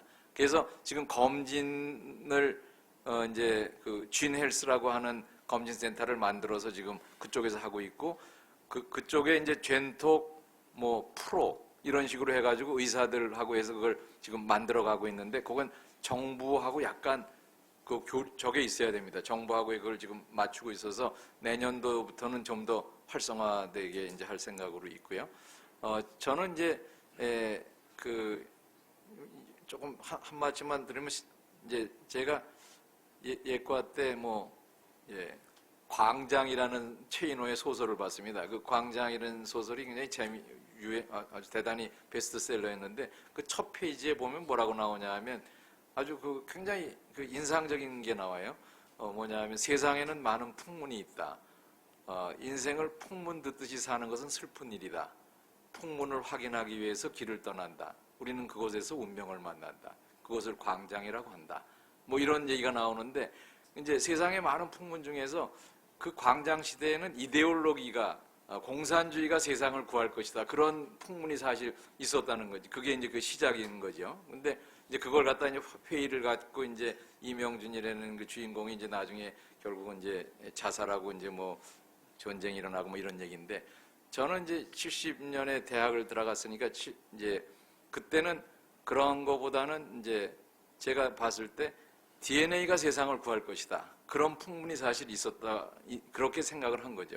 그걸 듣고 거기에 들어가서 한번 해보겠다 그랬는데, 그게 어떻게 그렇게 오더라고요. 그래서 저는 뭐 사실 회사할 생각도 별로 없었습니다. 그냥 이제 논문이나 내는 게 제 목표지. 그런데 좌우간 연구비를 좀 많이 받으니까 1992년서부터 95년 이제 97년까지 1년에 한 연구비를 그때 당시에는 이제 100만 불 정도씩 받았어요. 근데 그게 굉장히 큰 돈이에요, 저희한테. 그러니까 한 6, 7년을 그렇게 받으니까 97년에 IMF가 딱 왔거든요. 그래가지고 과기부에서 하루는 국장이 만나자 그러면서 이걸 좀 얘기할 게 있다 그래서 이제 저녁을 먹으면서 하는데, 그때 이제 김대중 대통령이 모든 뭐 대학 교수고 국립대학 교수고 전부 나가서 돈 벌어라. 지금 나라가 지금 뭐 이런 꼴인데 무슨 특히 연구비 받은 사람들은 전부 다 가서 돈 벌어라, 이제 그런 얘기입니다. 그래서 저보고 이제 연구비도 많이 받고, 또 95년에 무슨 특허를 갖다가 이제 살아있는 질병 모델, 암, 뭐 당뇨 이런 걸 해가지고 미국에서 특허를 받았거든요. 그래서 중앙일보 95년 한 6월쯤에 보면은 일면에 소보다 비싼 쥐 해가지고 제가 쥐 이렇게 들고 있는 거 조그만 이 사진이 가운데 정면에 나온 것도 있고. 그러니까 이 국장이 저보고 하는 얘기는, 아니 특허도 이렇게 하고 그러는데 이제 회사를 좀 만드시라. 근데 제가 그래서 그거 많이 생각해 봤는데 저는 회사에 안 맞는다. 84년에 미국에서 그 교수들 몇 사람하고 같이 해가지고 벤처회사를 하나 만들었는데 거의 될 것 같아서 정말 떼돈 버나 그랬더니 88년 결국 이제 뭐가 잘 안 되고 그래서 88년이 돼가지고 다 때려쳤다. 그래서 나는 송충이가 그냥 솔잎이나 먹고 살아야지 난 안 한다. 그렇게 얘기를 했습니다. 그런데 나중에 이제 첫 3번을 만났는데 마지막에는 연구비를 3단계 연구비는 회사를 통해서밖에 줄 수가 없기 때문에 만약에 회사를 안 만들면 3단계 연구비를 못 받을 것이다. 이런 일종의 협박 같은 게 나와서, 그래서 어쩔 수 없이 이제 가서 친구 그때는 IT에서 돈 번 사람들이 굉장히 많았거든요. 97년에. 그래서 그 사람들 갔더니 그 사람들이 이제 쉽게 잘 왔다. 한 100억 좀 투자해 주겠다. 이런 식으로 막 해가지고, 사실 제가 무슨 회사를 막 하겠다 이래서 한 게 아니라 등 떠밀려서 이렇게 했고, 항상 그래서 저는 이제 스트레스가 있습니다. 이게 망하면 안 된다. 내 인생도 여기서 다 같이 이제 회사하고 같이 끝난다.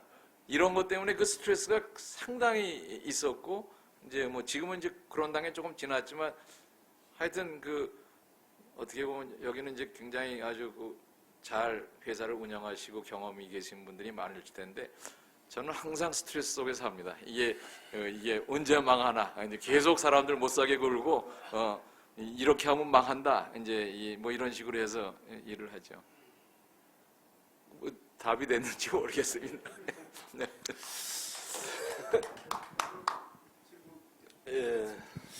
네, 오늘 좋은 강의 잘 들었습니다. 저는 작년에 그 유전자 검사를 한번 해봤는데, 네네. 그 다산 신도시에 있는 그 신통 정형외과라고 거기서 네. 유전자 검사를 했는데, 이 유전자 검사하는 그 장비가 아마 지금 뭐 제 짐작으로는 되게 비쌀 것 같은데, 네네. 예를 들어서 정형외과에 가서 유전자 검사처를 채취를 해가지고 네. 그걸 어디를 보내가지고 네네. 검사를 하는 것인지, 네. 그래서 저는 이제 작년에 거기서 받은 유전자 검사의 정확도가 어느 정도 되는 것인지, 그 제가 알기로 여러 군데 지금 병원에서 예. 유전자 검사를 하고 있는 것으로 알고 있는데, 네. 그 엄청난 장비를 각 병원마다 다 가질 수는 없을 것이고, 그래서 그 검사체를 어디 모아가지고 우리 오늘 강사님 회사 같은 데서 일률적으로 검사를 해서 네. 결과를 보내주는 것인지 그 부분이 좀 궁금합니다. 예. 네. 그 말씀을 드리면 대개 저희가 젠톡 이런 걸 가지고 플랫폼으로 만들기 전에는 회사마다 이제 검사를 하는데요. 그 검사하는 방법에 따라서 좀 가격 차이가 좀 납니다. 그러니까 아주 정확한 건 뭐냐면 보급형으로 하는 것은 DNA 칩이라 그래서 좀 간단하게 해가지고 한 몇천 개 정도만 할 수 있는 걸 갖다가 해드리고 그것을 대부분 이제 검사를 합니다. 그걸 가지고. 근데 그 가격도 얼마 전까지 뭐 18만 원에서 한 30만 원 뭐 이런 식으로 이제 했었고요. 그리고 그 윗단계가 이제 아까 말씀드린 서열 분석으로 하는 그 마지막 도서관 하는 거는 이제 상당한 기술이 필요합니다. 그거는 이제 저희가 이제 그걸 해가지고 하는데 그게 예전에는 한 150만 원 뭐 이랬는데 지금 이제 한 30만 원대로 돼서 저희는 이 가격을 굉장히 낮춰가지고 한 4만 2천 원서부터 시작을 하고 그 중에도 골라서 하면 한 9,900원으로 해서 이제 시작을 했고요.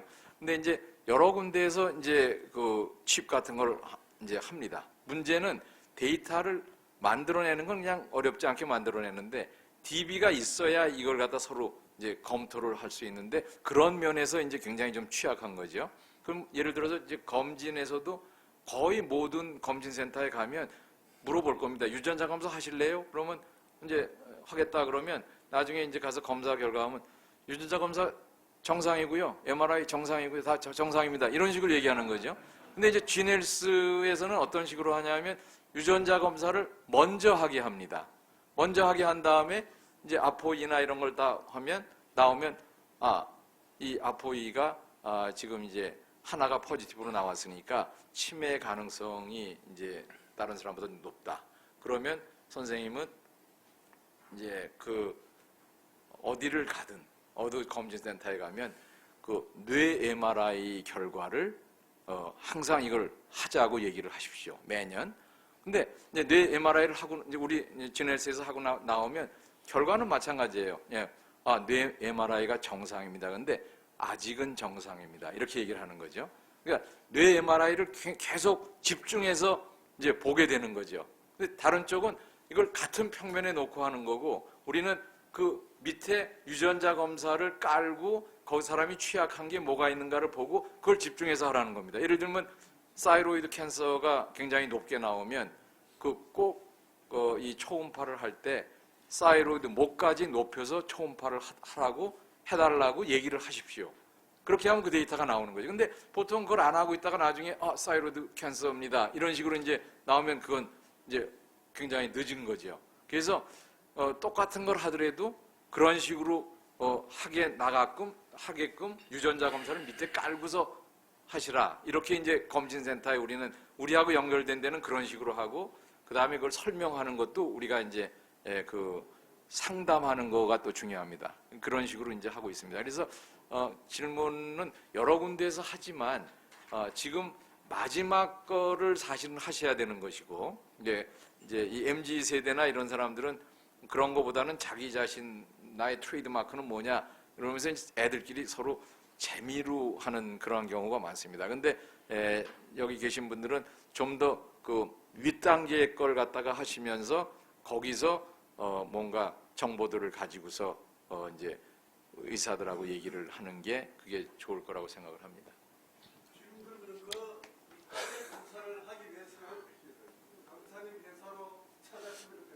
예, 근데 이제 저희는 사실은 이제 그 젠톡을 만들어서 보고평은 지금 완전히 이제 했고, 그 다음에 이제 하나씩 그걸 갖다 해서 아마 내년 6월이고 이렇게 되면 이제 그 네 단계의 마지막 것까지 다 이제 그 론칭이 될 겁니다. 근데 만약에 그게 이제 필요하시다 그러면은 이제 뭐 우리 회장님 통해서 연락하시거나 뭐 해주시면 저희가 그걸 해드리고, 그리고 한 번에 끝나는 게 아니라 6개월마다 새로 업데이트된 걸 갖다 계속 알려드리는 겁니다. 그래서 조금 기다리셔도 되고, 이제 만약에 좀 빨리 그래도 알아보고 싶다 그러시면은 뭐 내년 초에라도 이렇게 주시면은 해드릴 수 있습니다. 네. 예. 저는 투자 분야에서 일하고 있는데 이 마크로제는 정말 투자할 만한 가치가 있는 회사다라고 설명을 들어보니까 그런 생각이 듭니다. 근데 최근에 농업 분야나 축산업 분야 같은 데서는 유전자 변형을 통해서 어떤 생산성을 높인다든지 새로운 인간에 유익한 이런 농산물이 나오고 한다고 이야기를 들었습니다. 그러면 인간에 대한 게놈 프로젝트도 좀 유전자를 좀 바꿔가지고 유전자 지도를 어떻게 변형해서 그런 인간에 대한 인간 품종이라면 이상하지만은 오래질 개선이나 뭐 이런 게 어떻게 가능성이 있는지 그런 데 대해서 좀 이야기를 듣고 싶습니다. 네, 이제 일반적으로 말씀을 드리면 사람의 몸이 이제 뭐 100조개쯤 있는데 100조개에 이미 설계도가 다 들어가 있잖아요. 그러니까 이제 그걸 후손을 위해서 이제 뭐 이런 소위 이제 정자나 이런 쪽을 갖다가 이제 바꾸는 거는 의미가 있을 수 있지만 사람 몸에 있는 100조개의 세포를 다 바꿀 수는 없잖아요. 이미 이제 다 형성이 돼 있으니까. 그래서 그런 면에서 생각하면 어떤 문제가 있다 그래서 그걸 갖다 다 바꾸기는 쉽지는 않습니다. 근데 이제 최근에 그 크리스퍼라고 하는 유전자 편집 기술을 가지고 어떤 뭐 그 유전자 치료하는 그런 것들이 허가를 받았어요. 이제 그런 것들이 지금 이제 시작이 되는데 그건 이제 무슨 얘기냐면 이런 겁니다.